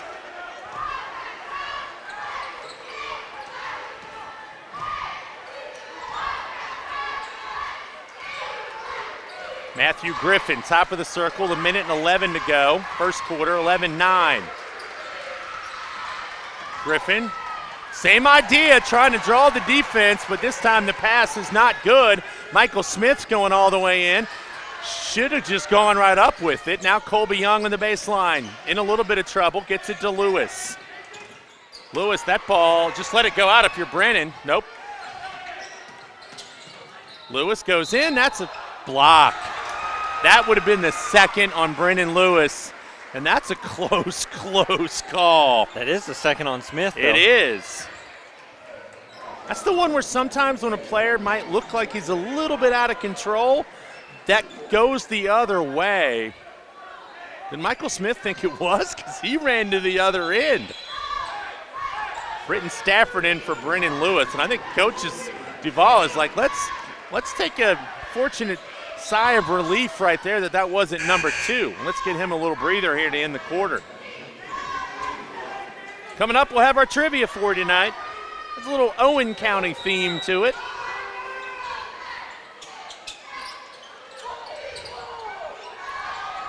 Colby Young gets it in. I thought Beckham was out of bounds when he caught that. He was close, wasn't he? I think he was out of bounds and then came back in. Had he reestablished position? It was close. Medford, three-pointer, no good. Rebound comes down to Gallatin County. Ian Wilson has it knocked away, but he gets it right back. 22 seconds to go. Matthew Griffin has it. If Gallatin County could somehow hit a 3 here and take the lead, that would be a huge momentum shift after Owen County led this at one time 9-2. Griffin gets into the lane, has it stripped. Now a 3 from Skidmore. It is no good. And actually Brinker, I don't know why I keep getting those two confused, and I apologize. The shot is no good. And we go to the end of the first quarter with Owen County leading it 11-9. So that was Andrew Brinker, who had 7 points in the first quarter and missed the 3 there at the end that would have given Gallatin the lead. All right, are you ready? I mean, I've been ready every night and got them wrong every time, so I guess so. Let's see. So again, Owen County Flair. So when I don't at first you're going to be like, what does this have to do with anything? Okay, this is why I like it. Newport Catholic won the state title in 2013. I want to know who the MVP was. And here's where Owen County comes into play. Okay? This young man, along with Carson Williams, helped to lead NKU to their first ever trip to the NCAA Division I basketball tournament. Oh, I should know this. These two guys combined. Carson was a freshman. This guy was a sophomore. UK, of course, or NKU went on to play UK up in Indianapolis. NKU lost 79-70. I remember that. Carson had 21 points. And this young man was the third leading scorer with 14 points. He led NKU to another NCAA tournament, and I believe is the all-time leading scorer in Norse history. But he was teammates with Carson Williams. If you have a guess, let us know. My son's standing here. Do you know? But you can't say it out loud. You know? He's on the TV broadcast with NKU. I feel like I should know. And when I get it wrong and hear the correct answer, I'm going to feel stupid. Who's the foul on?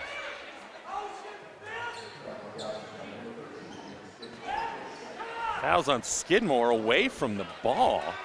That was his second. And that's his second.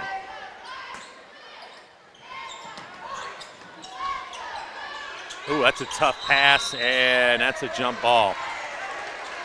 And it's going to Gallatin. That's a tough pass. Duvall in a little bit of trouble. Didn't have a lot of options, but he threw it right into traffic.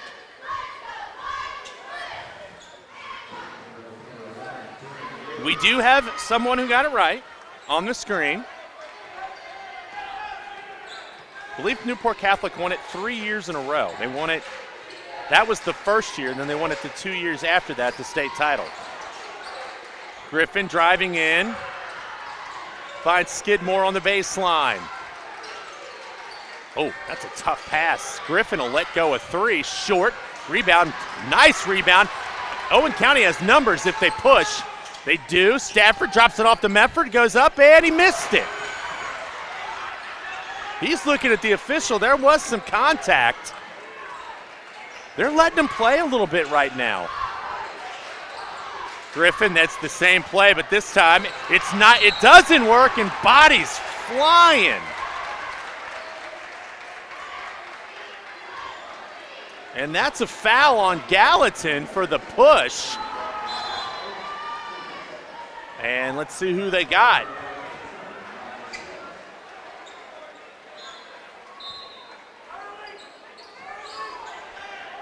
They got number 10, Jamie Brockman, his first. Griffin loves to go baseline and then look for somebody in the lane after the help comes. That time Owen County did a good job of defending it. He's done it about 4 times so far in this game. Rebels haven't scored in a while, though. Duvall off the screen from Beckham into the lane. Out to Mefford. It's been 11-9 for a while. Duvall, three-pointer, it's no good. He made the first one, not the second one. More people on the floor. Like a bunch of human Swiffers out there, and that's a charge, absolutely. Mefford a little slow getting up. He took one right in the gut.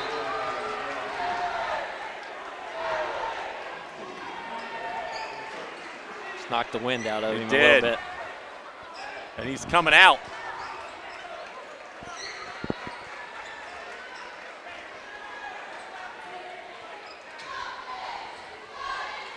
And that's the second on Brockman, and it's still 11-9. Next dead ball, I'll see if you get it right. I don't have an answer. Michael Smith, three-pointer, short. Rebound controlled by Brockman. He gives it off to Wilson.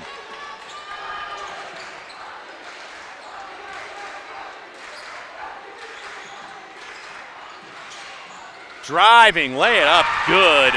Ian Wilson, he just took that to the basket. No one stopped the ball, and we're tied at 11. 5:47 to go in the first half. Good game so far.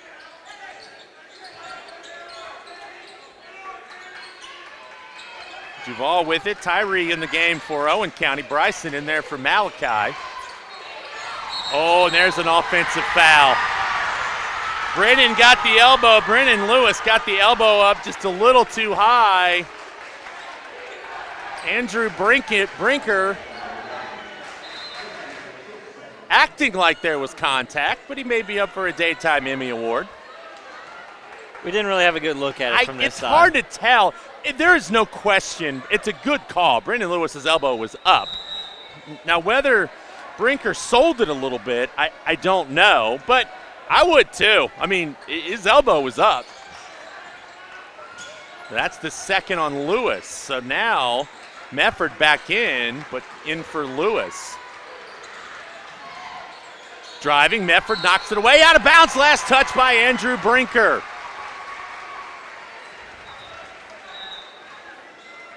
And now Britton Stafford comes in, replacing Bryson Tyree. Let's see how long Brendan Lewis stays over there on the bench.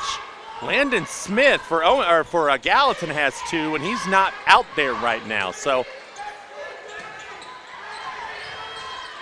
Stafford to Duvall, cutting. Mefford goes up, gets bumped, no call, makes it. There's been a lot of contact under the basket on shots that's not being called, and that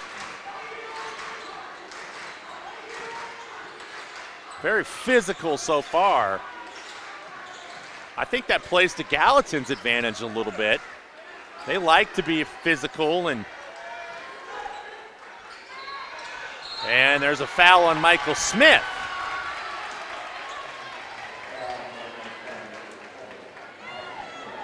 And that'll be his first. 13-11. Rebels lead.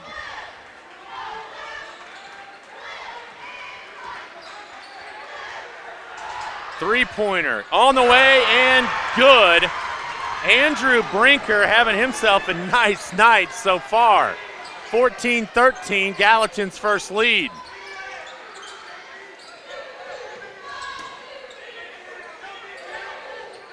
Mefford to Smith. Mefford, three-pointer on the wing. Got it! It's a good sign for the Rebels. If he can get going, he now has 5. 16-14, 3:50 left in the first half. Griffin for 3, no good. Big rebound, Michael Smith, and he is fouled, and that is going to be the 3rd on Jamie Brockman. Now what do? Do you put Landon Smith back out there? No sign of it. Gallatin doesn't play a lot of players off their bench. That's Owen County now in the bonus, I was going to say, that was the 5th, and so Michael Smith will shoot 2. Looks like he's going to get another one.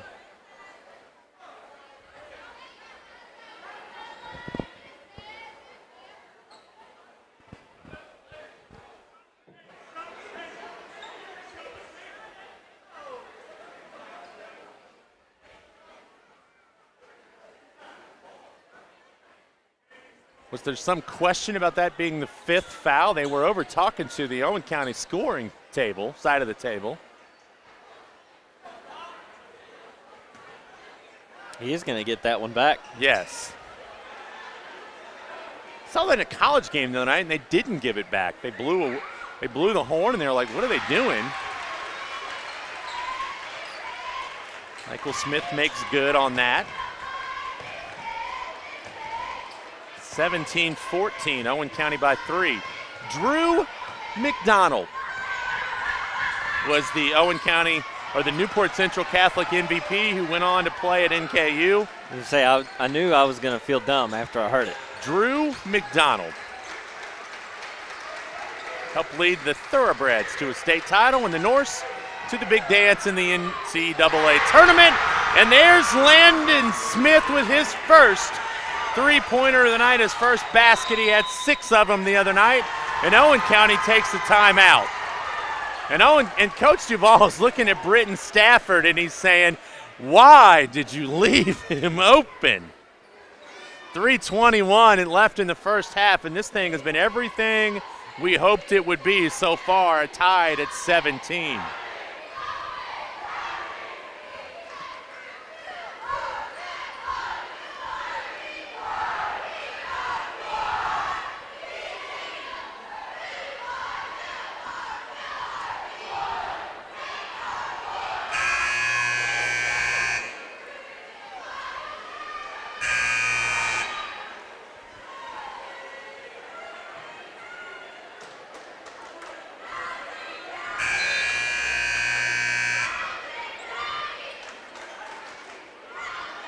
Both teams, Gallatin now breaking the huddle.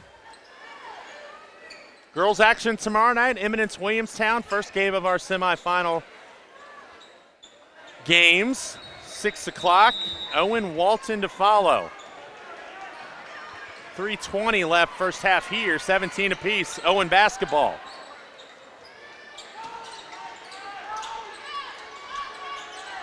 Britton Stafford up top with it, now to Duvall.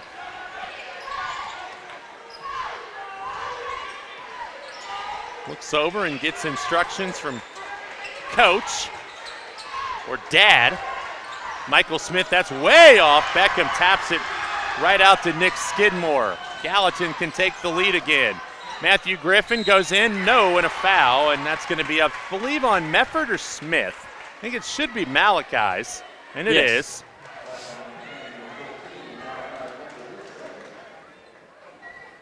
His first step, Matthew Griffin's, is so quick.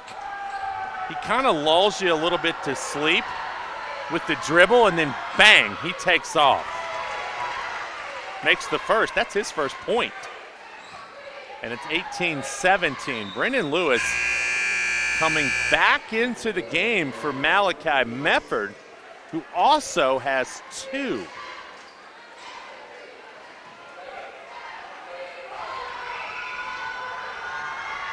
Second free throw good. And, you know, we talked about the depth. Neither team is super deep. I'd say Owen County might be just a hair deeper than Gallatin, but it's Owen County has played 8 players in Yeah. this game as opposed to Gallatin's only played 6. Landon Smith back over on the bench. Gallatin leads by 2. Stafford, he'll take a 3. No, rebound. Knocked around. Brinker had it momentarily, and now Griffin has it. Gallatin can extend the lead. And they're going to get a little touch foul up top by Camden Beckham, his first. And that's going to be the 4th on Owen.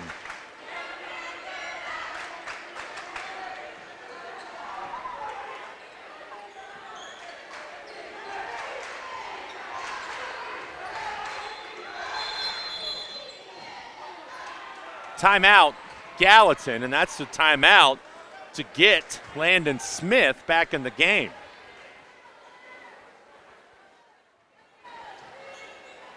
I remember one of the plays from that NKU UK game, which I will admit was tough for me because I'm a graduate of NKU, of course, did their games on the radio for many years.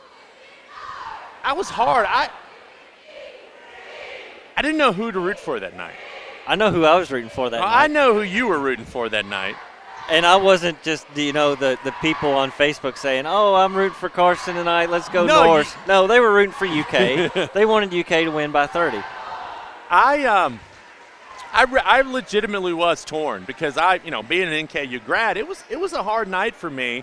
But the moment I remember my son asking Carson about this later, and I remember Carson's response, but Carson had a big dunk on Bam Adebayo in that game. Yes. And I remember in the moment, I'm not a big jump off the couch guy during a game, but I remember we jumped off the couch, and I remember my son who was 16? We was 2017? So you were, 13? I remember him asking Carson, hey, what was it like? And Carson, if you know Carson Williams, he was like, it was cool. Like it was just what he was supposed to do. No big deal. Dunked on Bam. Now, if they would have played in the past 3 or 4 years in the NCAA tournament, I would have definitely bet the money line on NKU. There was no doubt about that. Well, they gave Houston, the number 1 seed a couple years ago, all they wanted. Here's a turnover, and Owen quickly the other way. Good defensive play by the Rebels to get the basketball back. And that's a bad pass. I'm not sure who he was throwing that one to, but it's controlled by Gallatin in the hands of Ian Wilson. Griffin gets by Beckham, now in the corner. 3-pointer, and that young man, somebody might want to find him because that is Andrew Brinker, and he now has 13. And it's a 5-point lead all of a sudden for Gallatin. Gallatin started out pretty cold from the 3-point line. And that's a travel. Brinker has definitely heated up pretty well. And it looks like it's affecting the Rebels on the offensive end. Well, if you go back to the first quarter, the Rebels got out to a 9-2 lead, and this place was bouncing a little bit. And Gallatin was able to withstand it, and now they lead by 5. What's Owen County's response to getting punched in the mouth a little bit? And that one's no good. Ian Wilson missed it. And what do we have here? He's going to call it goaltending because as that ball was up on the cylinder, Brendan Lewis smacked to the bottom of the net. And so that basket's going to count, and it's 24-17.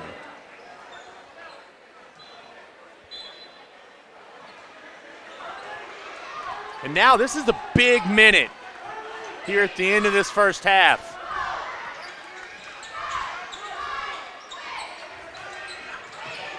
Still don't have it on the scoreboard, but it's 24-17. Here's Duvall. 3, same spot he made the first one. He makes that one.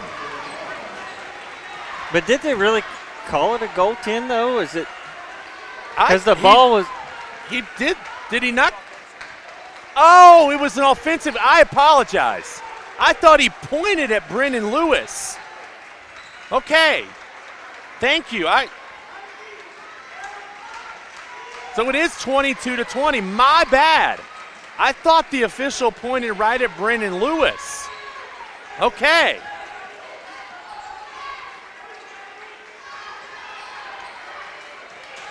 Ten seconds left. Driving, that one is short by Wilson. Rebound, Owen County. Beckham with 3, 2. He reverse layup, no at the buzzer. However, Owen County manages a late 3 to cut a 5-point deficit down to just 2 here at halftime. 22-20, Owen County trailing Gallatin County here at the break.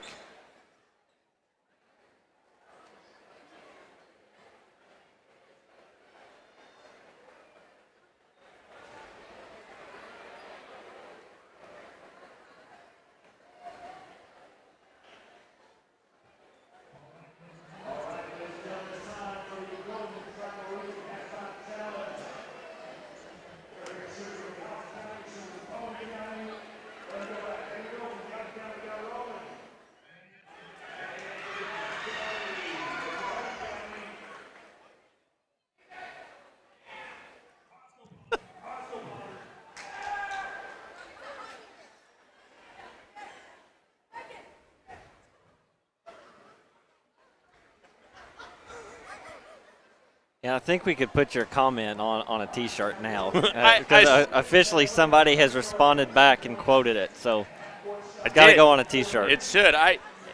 There were a lot of bodies on the floor, and I said, quote, like a bunch of human Swiffers. And someone has responded, and they've put it out there. We got a Gallatin County, Owen County matchup here. We already saw Walton shock Brooklyn Elliott, the elementary student, middle school student. That doesn't count. If that had gone in, I was going to call for a replay because he stepped an across. Official review. He did it again. He didn't. He did it again.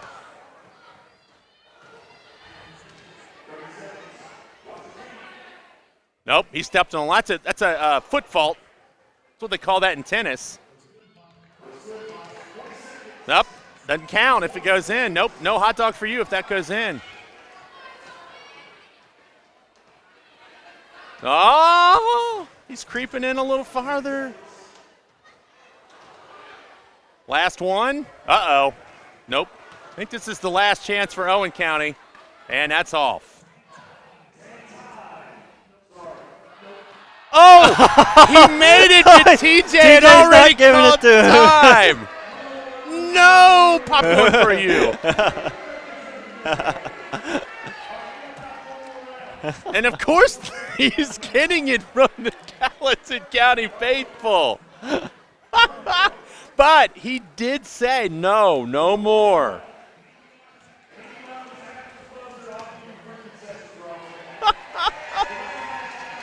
Oh, now he's changed his mind. Oh, TJ. What a softy. Tournament director, got to keep his status. So if you're TJ's kids and you're listening, just put a little pressure. Have Gallatin County fans call and be like, hey, I think your son should get to go outside in the freezing cold. Okay.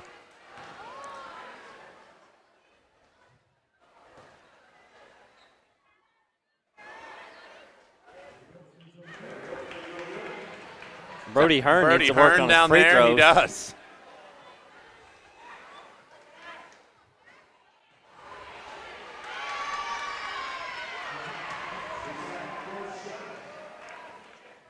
Half quarter for the Gallatin County young man.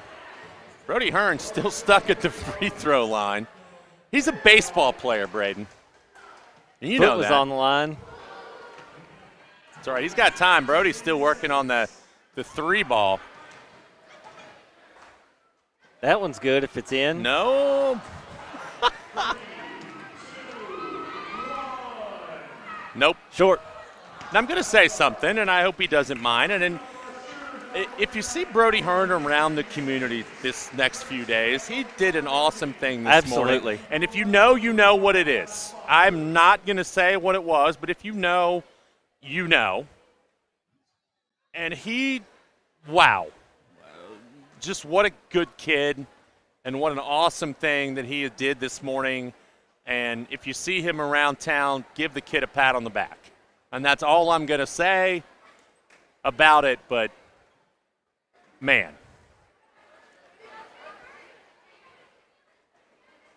22-20 here at the break. Taking a look at the leading scores. First of all, for Owen County, Harper Duvall leads Owen County with 6. Malachi Mefford and Michael Smith each with 5. Camden Beckham with 4. For Gallatin County, Andrew Brinker finished the first half with 13 points. Landon Smith with 5. Ian Wilson and Matthew Griffin with 2. Now here's the question, and you kind of brought this up a little bit earlier as far as Andrew Brinker is concerned. Gallatin County leads, but are you – and I will say the same thing about Vance Sullivan for Gallatin. Harper Duvall's the leading scorer for Owen County. I think you're okay with that. Yeah, I think it goes both ways. If you're Owen, you're okay. I think that he leads – Brinker leads the scoring for the Wildcats.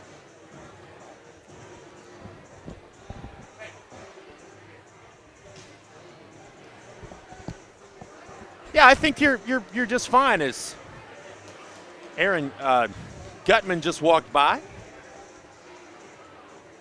But I think it'll be interesting in the second half if you're both teams to see, okay, who steps up. You know, they are doing a good job not giving Beckham a lot of looks. And I would say the same thing about Malachi Mefford. On the other end of the floor, Landon Smith's taken a couple shots, and he made one, but they were very contested.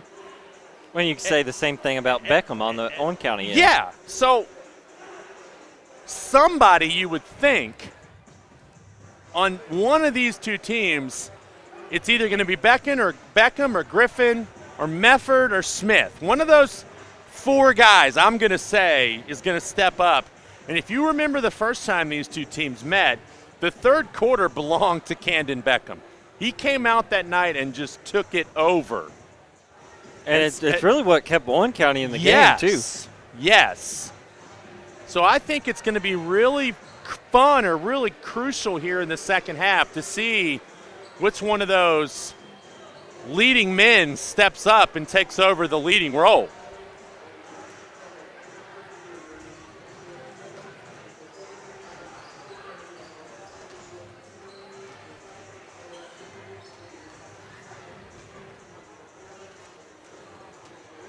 Rebels back out on the floor. Couple guys, Landon Smith with 2 fouls for Gallatin County as Jamie Brockman off the bench has 3. And again, that could come into play as well. For Owen County, Malachi Mefford and Brendan Lewis each with 2 fouls. So we'll see. I think the big thing for Owen County there, Braden, was that you got through the rest of the first half with Brendan Lewis and even Malachi only having 2 fouls. That could have been very big. And I'll say for Gallatin, the fact that Landon Smith only has 2. Yeah, Malachi and Brennan were able to play it smart because, you know, they continued to play in the first half. But Coach Duvall would also get some credit for that, too, rotating them in and out in the heat of the moment, making sure that they don't pick up one of those piddly fouls.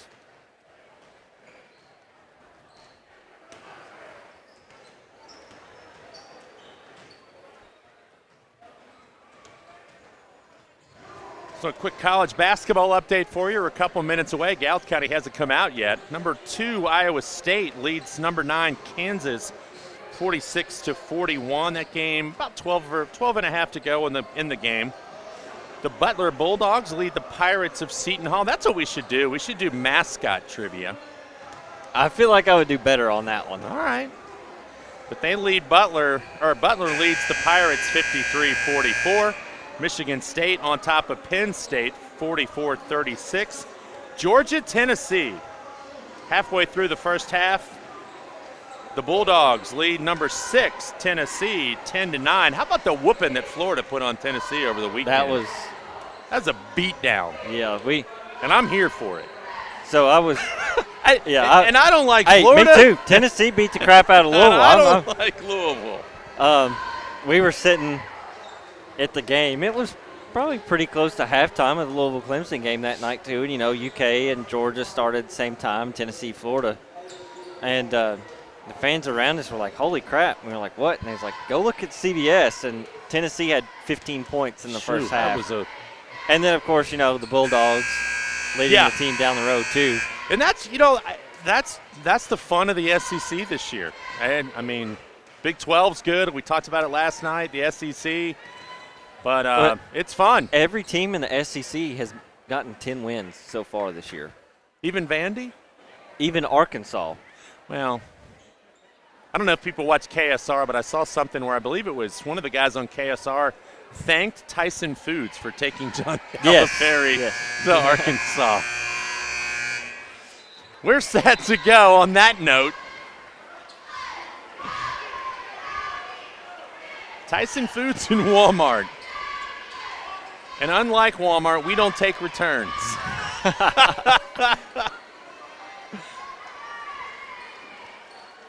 Oh, 22-20.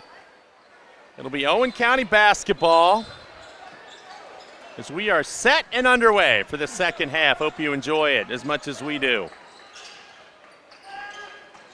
Mefford with it for Owen County. Off to Michael Smith. Mefford, oh, nice cut. Beckham lays it in, and there you go.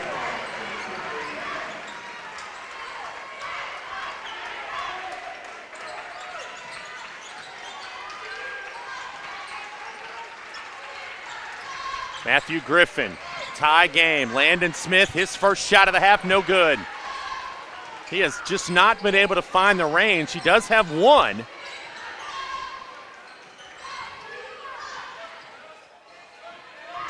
Here's Malachi Mefford with it. Brendan Lewis now with it.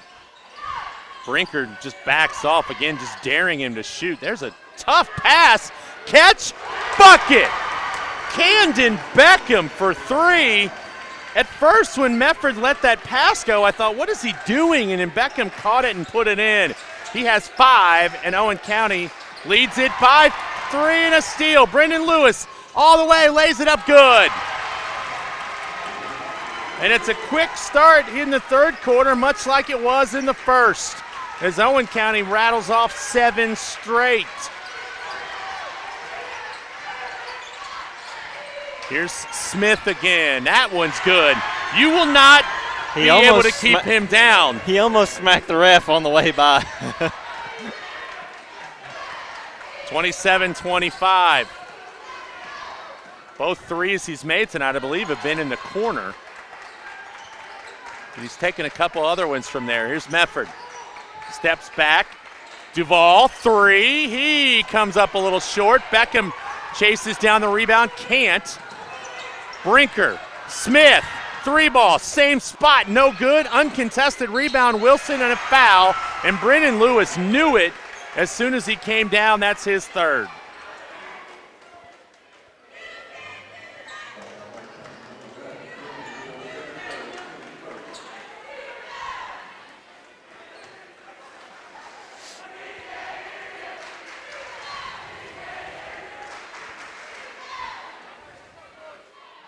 Free throw, no good. Ian Wilson.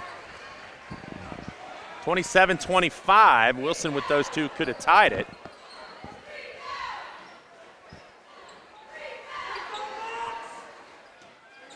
You know, with all the social media around, the TikToks, the Instagrams, the Facebook page, of course, young people are on Facebook, just people like me. But second free throw was good. And me, unfortunately, after last Friday. This is one of these games where there's a lot of talk before and after on the socials. They talk a lot on the floor, but you best bet they let each other know about it. I mean, these guys know each other. They played against each other for a long time. Here's Mefford, traveled. Yes, picked up his pivot foot there.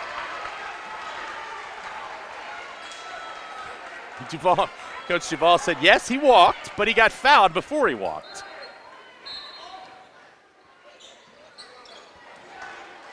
Malachi voicing his displeasure at no one in particular, just putting it out there in the universe. Wilson driving in, looking for someone in the lane, now gets it back out. Griffin, pull up off the window, no, rebound loose, saved in, right to Griffin. That's a fortunate bounce, and it puts Gallatin in the lead 28-27.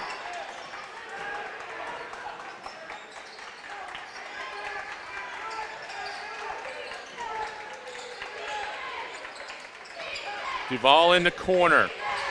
Looking down low on the block, there's Lewis. Into the lane. Trying to get one up, and it's blocked, but a foul. And I think that's a good call. One of those cases where Skidmore, now he has 3, did not put his hand straight up. He had him kind of leaning. And now let's see what Gallatin County does with Skidmore having 3. It's not that he's a big offensive player. He doesn't have any points, but again, they're just not extremely deep as Lewis now misses that free throw, and he is 0 for 3 from the line.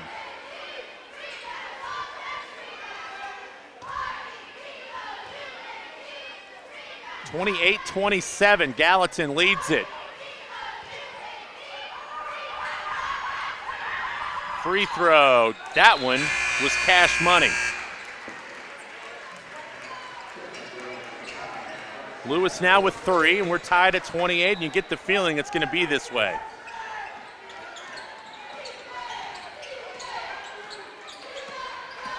Griffin, pull up 3. Beckham got a piece of that. That's why it ended up being short, and Malachi Mefford has it for Owen County. Beckham's going to take that 3, and he knocked it down. You cannot leave him that wide open. Camden Beckham makes the Wildcats pay for that one, 31-28. Rebels back in front by 3.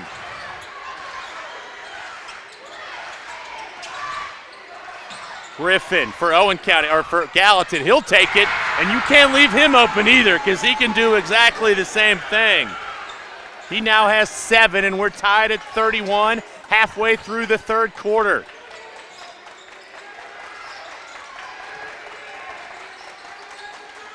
Beckham working hard. He cut to the basket, and I think Michael Smith might have missed him.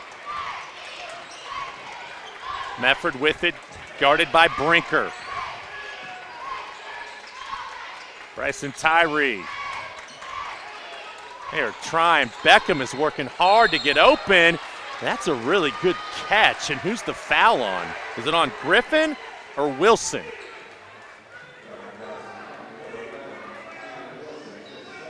It's on Wilson, his second. Second on the team here in the quarter.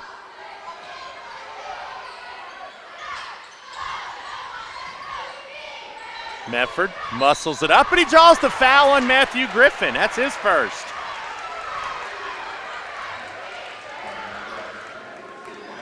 But a couple times tonight I thought Malachi could have done that. There was one time he did it and got fouled, and it wasn't called, but he has an advantage size-wise on Griffin, and Griffin's telling Malachi that's not a foul, and Malachi says, well, if it's not, why am I standing here on the free throw line? And that one's good. It's like the bad lip readings of the All-A tournament. It's like Mystery Science Theater up here for me. I'm just...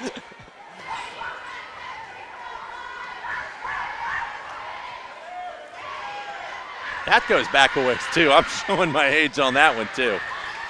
Second one, no good. Free throws could be a bugaboo right now for the Rebels. They're up 1, but have missed quite a few tonight. Griffin works to his left, spins in the lane, leaves it short. He was wide open and just left it short. Did a good move to get free, but couldn't convert. Colby Young cutting to the basket. He's cut off. Now he is in a little bit of trouble. Malachi Mefford, I thought he was going to let that go. He is known to shoot it from out there. Beckham, thought Mefford might screen for him there. Mefford will get into the lane, put up a shot, no good. Get his own rebound, and he is fouled on the floor. And that's going to be on Skidmore, and that's his 4th.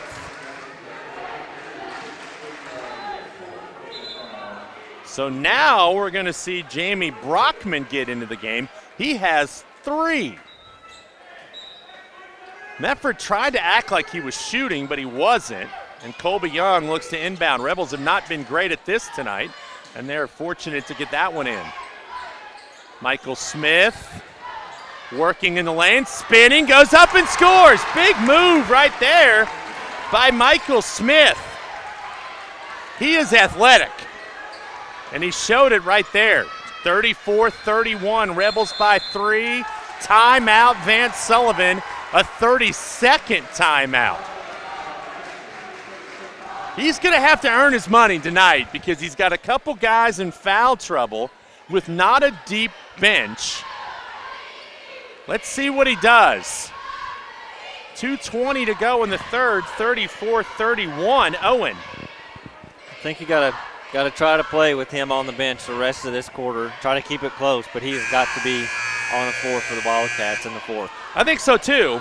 I really do. And no disrespect to Jamie Brockman, but Brockman, in order to keep Skidmore on the bench, he's going to have to play disciplined enough not to pick up his fourth or fifth foul.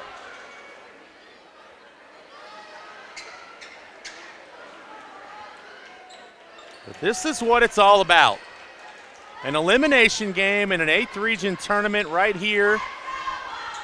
These two teams will meet again in Warsaw, and if we're lucky, they'll play in a district tournament, maybe a district final, who knows, sometime in February. Yes, it very well could be the 1-2 seed in the district tournament.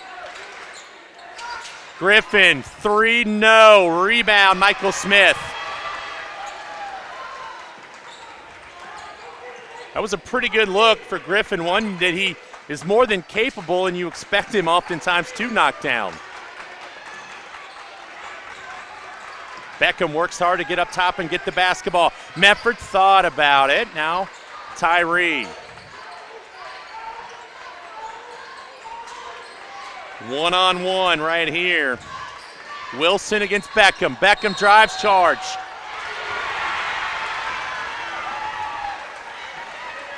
That's his second.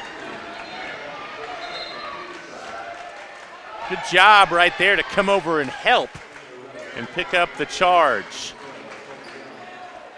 So Duval and Tyree check out. Colby Young back in and Lewis back in.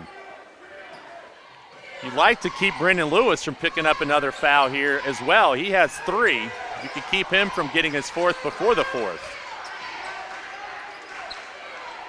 Minute 24. Rebels lead it 34-31.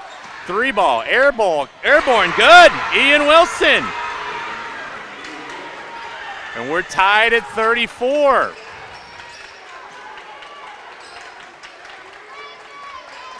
Sixth three-pointer of the night for Gallatin. They had 15 the other night. They had 7 in the first quarter.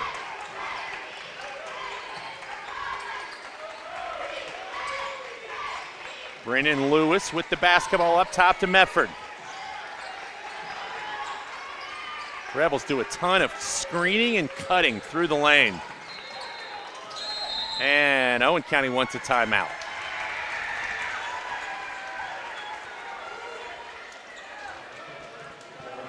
I don't think Coach Duval liked the way that possession was going, and he wants to draw something up with 40 seconds, 40.7 to go. You know, we're a long way from the end of this, but as tight as this game is, every possession is huge.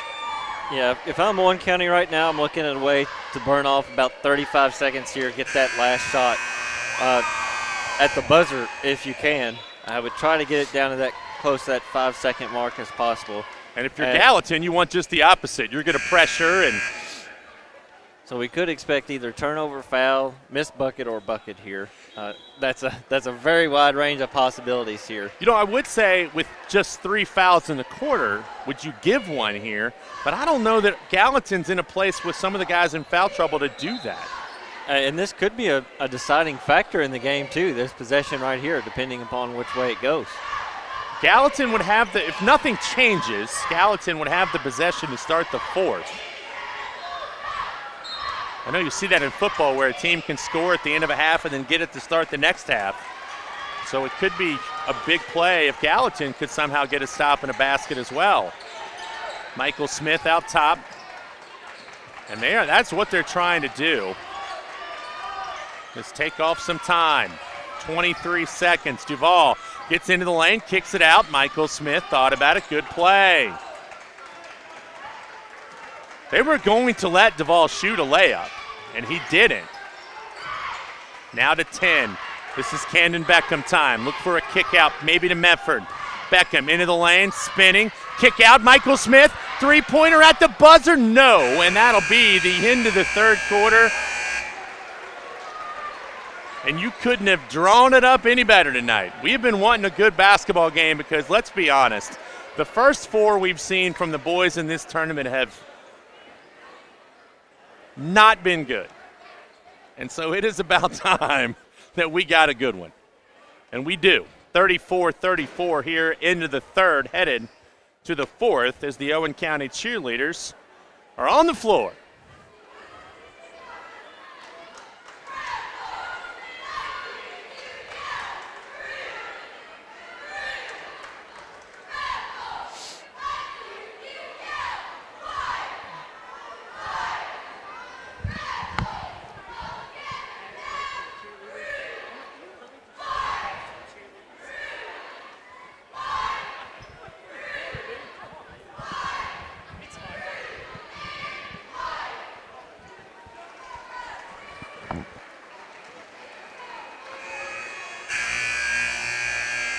Well, good job by those young ladies.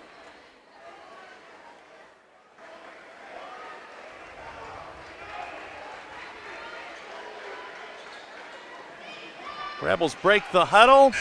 Wildcats gather around their head coach for one final word of encouragement. Here we go.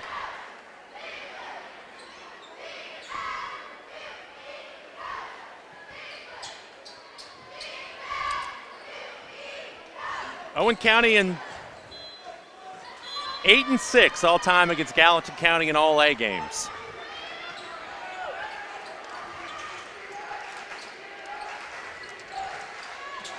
Again, thanks to Pat Gatewood for some of that knowledge. Landon Smith gets cut off. He was going to let one go, but good defense by Brennan Lewis.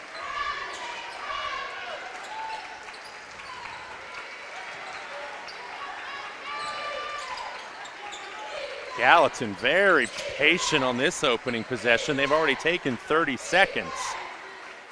Got to watch people getting behind you here on this zone. It's what Griffin did to him earlier. He would drive and then look for someone cutting. Gallatin holding for one shot. Nope, they're not. There's a three and no good as Brinker misses. He's hit some big ones tonight. And Brendan Lewis, a good job to come away with that rebound. He was being harassed down there by a couple of Wildcats. I do think we will start to see some of these slower possessions in this last quarter. Well, we've already seen it with Gallatin. That one took nearly a minute. But these teams are wanting to take good shots. Ooh, Brendan Lewis has it. Now the Rebels taking their time.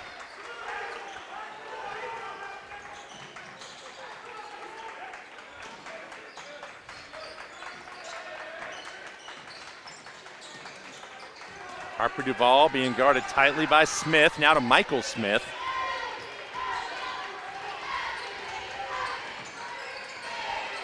Smith gets into the lane, drops it off in an offensive foul. You know what he should have done is he should have just pulled up and shot a little jump shot.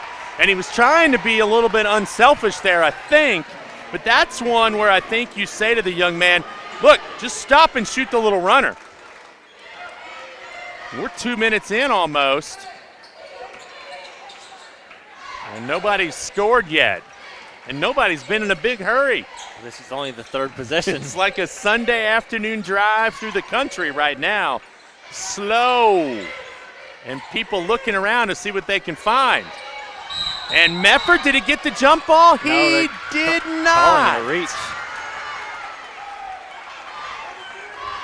And that's his third.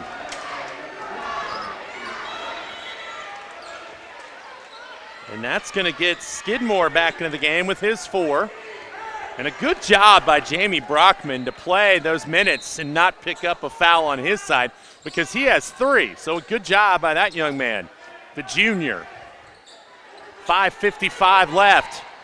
Still 34 each. Couple of deuces guarding each other. Duvall and Griffin. Now number 3 Beckham switches out. Griffin cut off, kicks it out. Wilson, three, top of the circle, no. Michael Smith with the big rebound. That's Owen ball. Yes, it is. Griffin knocked it out of bounds. I mean, it happened right below me. So 2.5 minutes in. Owen with 3 timeouts left. Gallatin with 2.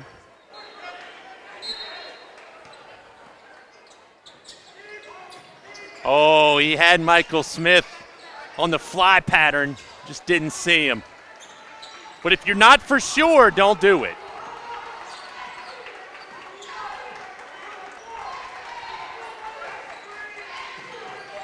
Smith catches it up top, now to Duvall, cutting down low, Mefford.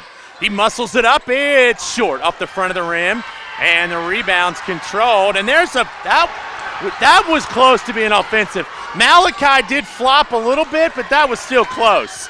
Up top, Griffin, 3, got it. That's a dagger. 37-34.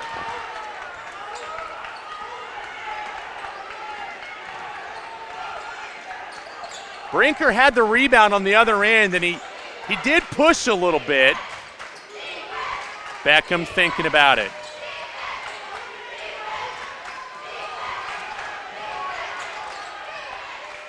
Four and a half to go. No reason to panic. Smith goes right around Griffin, puts it up. No, it's Brennan Lewis tapped it, trying to get it to Smith, but he can't. And Gallatin County has the ball up by 3.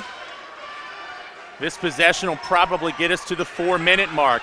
Down low, up and in. Brinker just got behind the defense and scored, and Owen County calls time. It has been that young man's night, although that is just his first basket in the second half. He now has 15. And it's a 5-point game, and I was wrong. There's 4 minutes and 4 seconds left.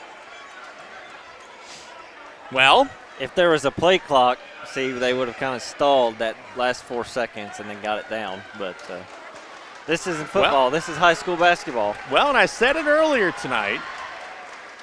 Owen got off to the quick start in the first quarter, kind of punched Gallatin in the mouth. Gallatin responded, got back up, took a 5-point lead.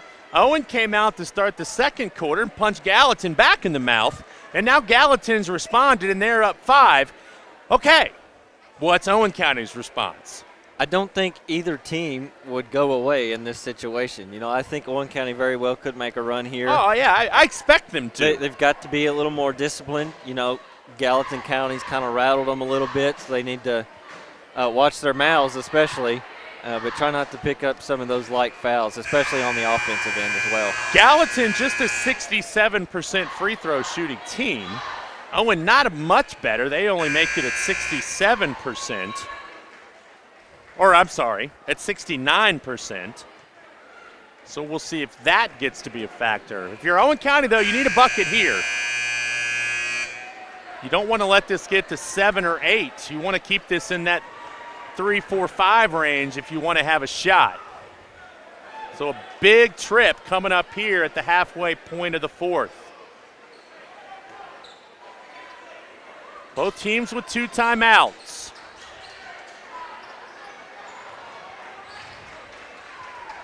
This is crunch time.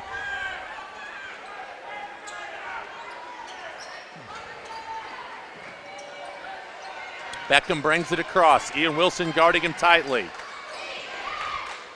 Brennan Lewis with it. Beckham spinning, has it. Now, was he shooting? No, I think they're going to say that's on the floor. And the foul is on Ian Wilson. That's his 3rd. What do you do on the inbound here? Watch Harper Duvall, the inbounder. That's a foul as Beckham got tripped. Mefford, 3, blocked into the first row by Matthew Griffin. Wow. He came flying to knock that shot out of bounds.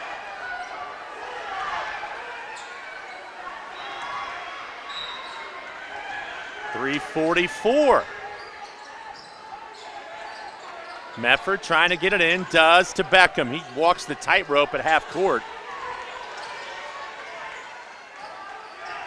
Rebels need a basket here. Brendan Lewis. Everybody backing way off of him. Mefford in the corner. Finds a cutting Beckham. Up top, Duval. Lewis, Beckham, three. Got it! Big time shot by Camden Beckham. And it's a 2-point game. 39-37 with 3:10 to go.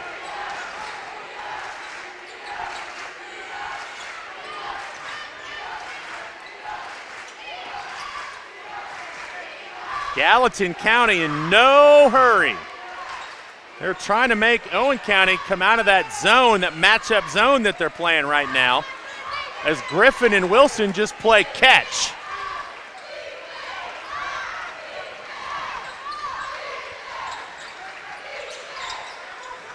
Wilson working against Duval. Now back to Griffin.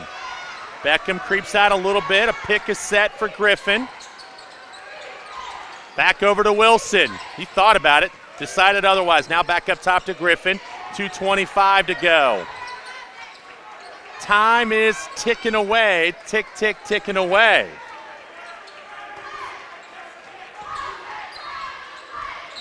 And what do we got? We got a foul? Harper Duval? Yes. For the Rebels, that's their third as a team. This first on Duval.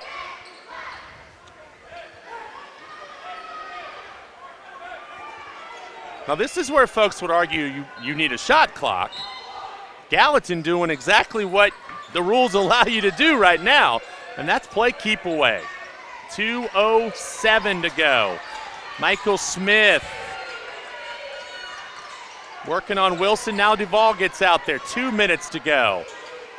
Shoo, I thought Brinker was going to let it go right in front of his coach, and his coach would have maybe grabbed him. I think if you're Owen County now, you've got to come out of this zone. You've got to get on them man. At least put pressure on the ball because they're just going to keep passing and passing around. Wilson drives into the corner. Smith, now Griffin gets into the lane. Oh, almost a turnover. Because they're not going to take a bad shot here. Griffin drives in, lays it up. No! Rebound on the floor. Malachi Mefford has it. 1.5 minutes to go. And a foul. What do we have? A foul on Gallatin County on Nick Skidmore, and he is gone. That happened way after the play. He pushed Brendan Lewis, or did he keep him from getting up? But he just fouled out with 5 points. Owen County doesn't care. Now they have the ball. 1:20 to go. Now, even though that was his 5th foul there, it did stop that fast break by Owen County. Michael Smith with it. Rebels down by a deuce. 1:10. Mefford into the lane, stops, muscles one up. No! Rebound and a jump ball. And it is a jump ball, and it stays with Owen County. Andrew Brinker doesn't like the call. Yeah, so the Gallatin County fans are wanting that same call as earlier because Brendan Lewis touched the net on that one. Yes. 1:02 to go. Cutting, looking, get it into Lewis. Lewis in the corner, Mefford for the lead. No, Brendan Lewis the rebound. He muscles it up, he's fouled, and he missed it. Oh my goodness. And now the young man from Gallatin County a chance to possibly tie this up. Foul was on Brockman, his 4th. And Brennan Lewis goes to the line for 2. Let's see if he makes the first, if Vance Sullivan calls timeout on the second. And he does. And he does not. I thought he might ice him a little bit right there. Oh my. Now if you're Gallatin and he makes this, do you hold for the last shot? So I think he just motioned the ref to call a timeout on the make. And he missed it. And there we go. General. So Brandon Lewis makes 1 of 2, and it's 39-38.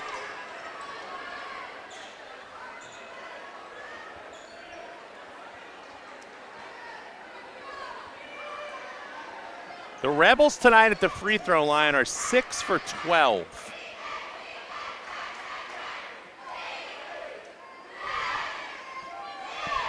"51 seconds to go. The winner a chance to go to the finals on Friday night to take on Walton. The loser just goes to school tomorrow."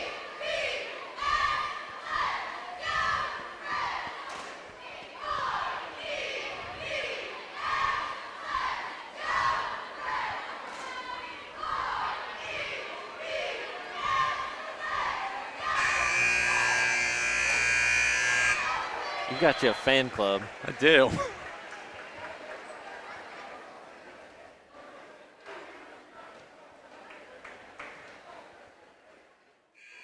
First horn sounds. Both teams stay right where they are. Officials may have to go get them. Tell you what, if your heart is not beating fast right now in this building, you might want to get it checked. I actually have a cardiologist. I'm that old. Who said my heart rate was probably a little slower than the normal person, which I find surprising. But I can tell you right now, if he were checking it right now, it's not slow. It's pumping. I'm going to do a game no matter what Friday night, but it will be a lot of fun to see the place where I teach in it. Driving, shot, no good. Ball tapped up in the air. Colby Young has it. Owen County has a chance to win it. I don't know why Brinker took that straight to the basket. Yeah, you think they could have ran off a whole lot more clock there. Vance Sullivan kind of put his hands over his head a little exasperated. And I think he's asking the same thing. I mean, he got to the rim, but the shot was nervy a little bit, and he missed it. Now with 25 seconds left, I will ask the same question, thinking in terms of the NBA a little bit here. You have a foul to give. I mean, do you be aggressive and try to get a steal, and if you foul, you foul? I think you could, especially since there's one to give. You definitely don't want it to be the fourth foul going into the fifth foul that sends them into the bonus, because two free throws could win the ball game either way.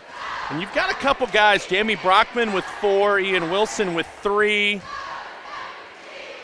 You would need Griffin or Landon Smith or somebody to commit it, because, and I say that, you have to be careful here if you're Ian Wilson or Jamie Brockman, because you've got to think a little bit about overtime. If this gets in overtime as well, you would like to be out there. Let's see what both teams do here. Both teams with one timeout as well. Yes. Still a lot of ball game left. And Harper Duvall inbounding right there in front of his father, the coach. And if it gets to 3.5, you know Coach Duvall's calling timeout. Here we go, Duvall to inbound. Malachi Mefford gets it in the backcourt. Guarded by Brinker. 20 seconds left. Fakes to Duvall. They want to get it to Beckham. Now they get it to Lewis. Down to 10 seconds. Mefford into the lane. Stops, drops it off. Michael Smith had it blocked. Out of bounds. Owen ball. Big time play. I think Matthew Griffin blocked Michael Smith. And now Gallatin is going. Wait, what do we got a conversation going? He wants to know where the ball is going to be inbounded from. And I thought Coach Duvall was going to call timeout. And that's what Vance Sullivan was looking at Coach Duvall like, are you going to call it? Are you going to call it? Are you going to call it? And that, you know what, I think that's a break that Vance Sullivan calls that, because if Owen County has trouble inbounding this ball, they can call timeout. They still save a timeout. I think that's a huge break that Vance Sullivan called that timeout and not Devin Duvall. Holy cow. It's a little Harry Carey for you right there. You know who that is, right?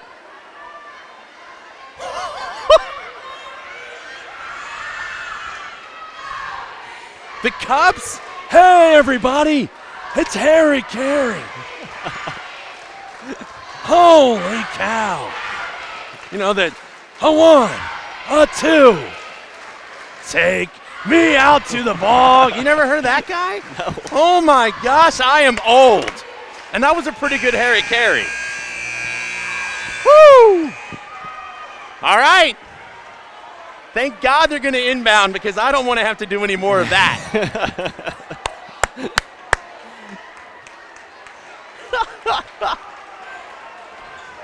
We've had Swiffers, Mystery Science Theater, and Harry Carey all in one game. Holy cow.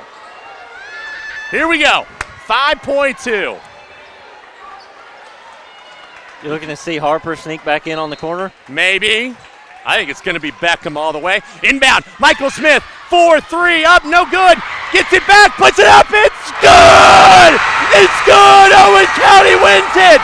I thought Brendan Lewis might have tapped it in, but he did not. It rolled around the rim and it fell in, and the Owen County Rebels have won at the buzzer to go to the finals tomorrow night or Friday night against the Walton Verona Bearcats.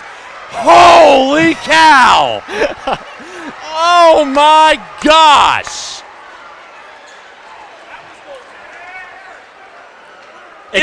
What do you think? It could have been. I think there was more on the earlier play. I got the Walton coach right here. Did he touch it? I couldn't see it from this angle. He's not going to say. Okay. Wow. I don't know, and I don't want to know. Oh, my goodness. Owen County wins it. Michael Smith missed the first shot, got the rebound, and put it back up, and it rolled around precariously before it went in, and I need some water. I feel like Christmas vacation. Where's the Tylenol?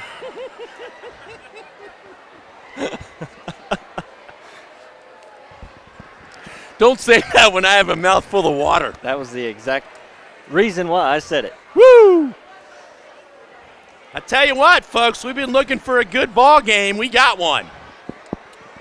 And the good thing about it is those two teams are going to play again. Yes, absolutely. Probably 2 more times at Shoo! least. So Michael Smith won't have to buy queso anymore at Amigo. He'll be getting it on the house after that one. 40-39. Rebels win it tonight. Michael Smith finishes with 9. Malachi Mefford with 6. Brendan Lewis with 3. Bryson Tyree with 1. Let's see who else we got. Camden Beckham with a really good second half. He finishes with 15. Harper Duvall with 6. For Gallatin County, Matthew Griffin with 10, Ian Wilson with 5, Andrew Brinker with 15, but he was held to just 2 in the second half, and Landon Smith with 8. Rebels win it 40-39, and that sets up an Owen County Walton matchup on Friday night right here at the Grit. And that should be a good one as well.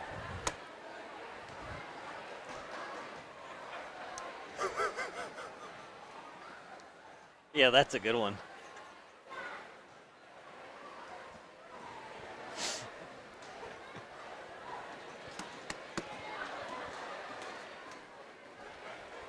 A lot of folks milling around. Maybe we'll get Coach Duvall up here to talk about it. If he's got a voice left for tonight, Woo! you might need to save that for Friday. Tomorrow night, we're going to do this again in the semifinals.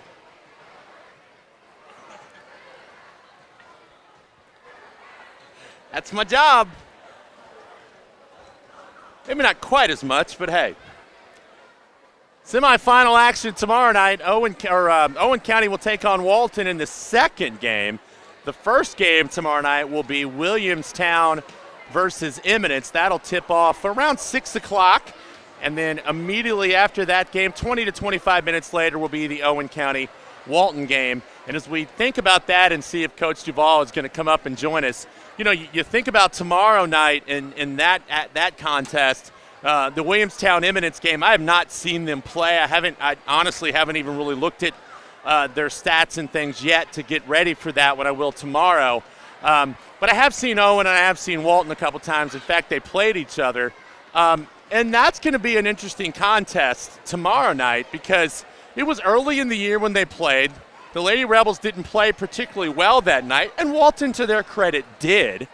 And so I wonder what to expect tomorrow night. The Lady Rebels are out here working hard on some things this afternoon, and so we'll see how that one goes.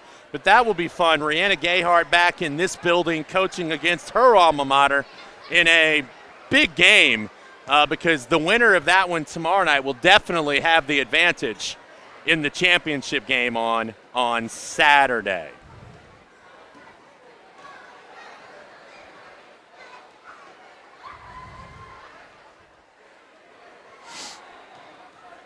Still waiting just a minute.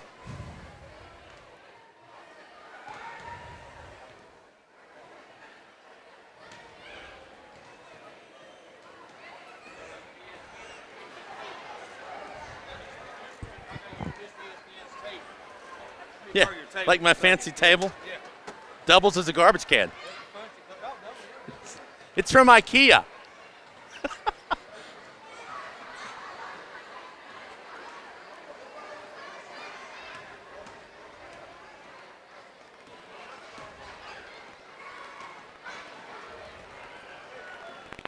They got the timer running up there. They want everybody out of here in 7.5 minutes. I guess. Like we got school tomorrow.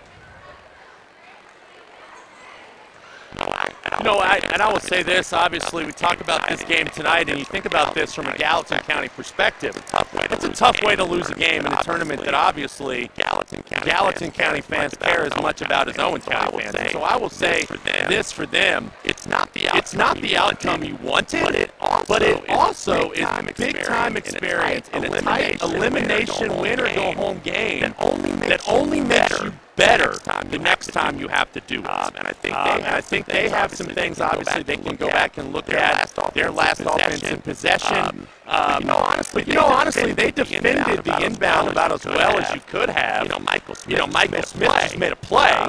But a lot for them to take away from tonight once you kind of get over the sting of not winning it. I think, like you said, it's only going to make Gallatin County better with this loss because now they've got that bad taste in their mouth too that they gave Owen County earlier on in the season.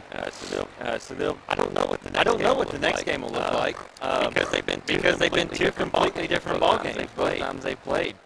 Gallatin leading up first three in the first game, blew out Owen County. This game barely got the 40 points from both sides of the court.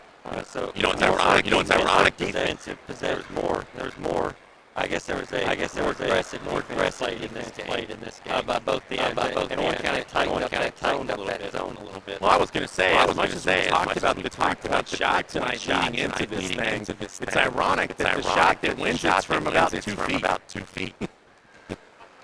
Tell you what, I'm gonna just let Coach Duvall have it tonight and just enjoy the win. I don't know that he's going to come up here. He's probably, I will be honest with you, and I don't blame him. We're the last people on his mind right now. I can guarantee you that, and I'm okay with that, absolutely. So we're going to go ahead and jump off here tonight. Appreciate everybody who's tuned in. Appreciate those that have made their comments.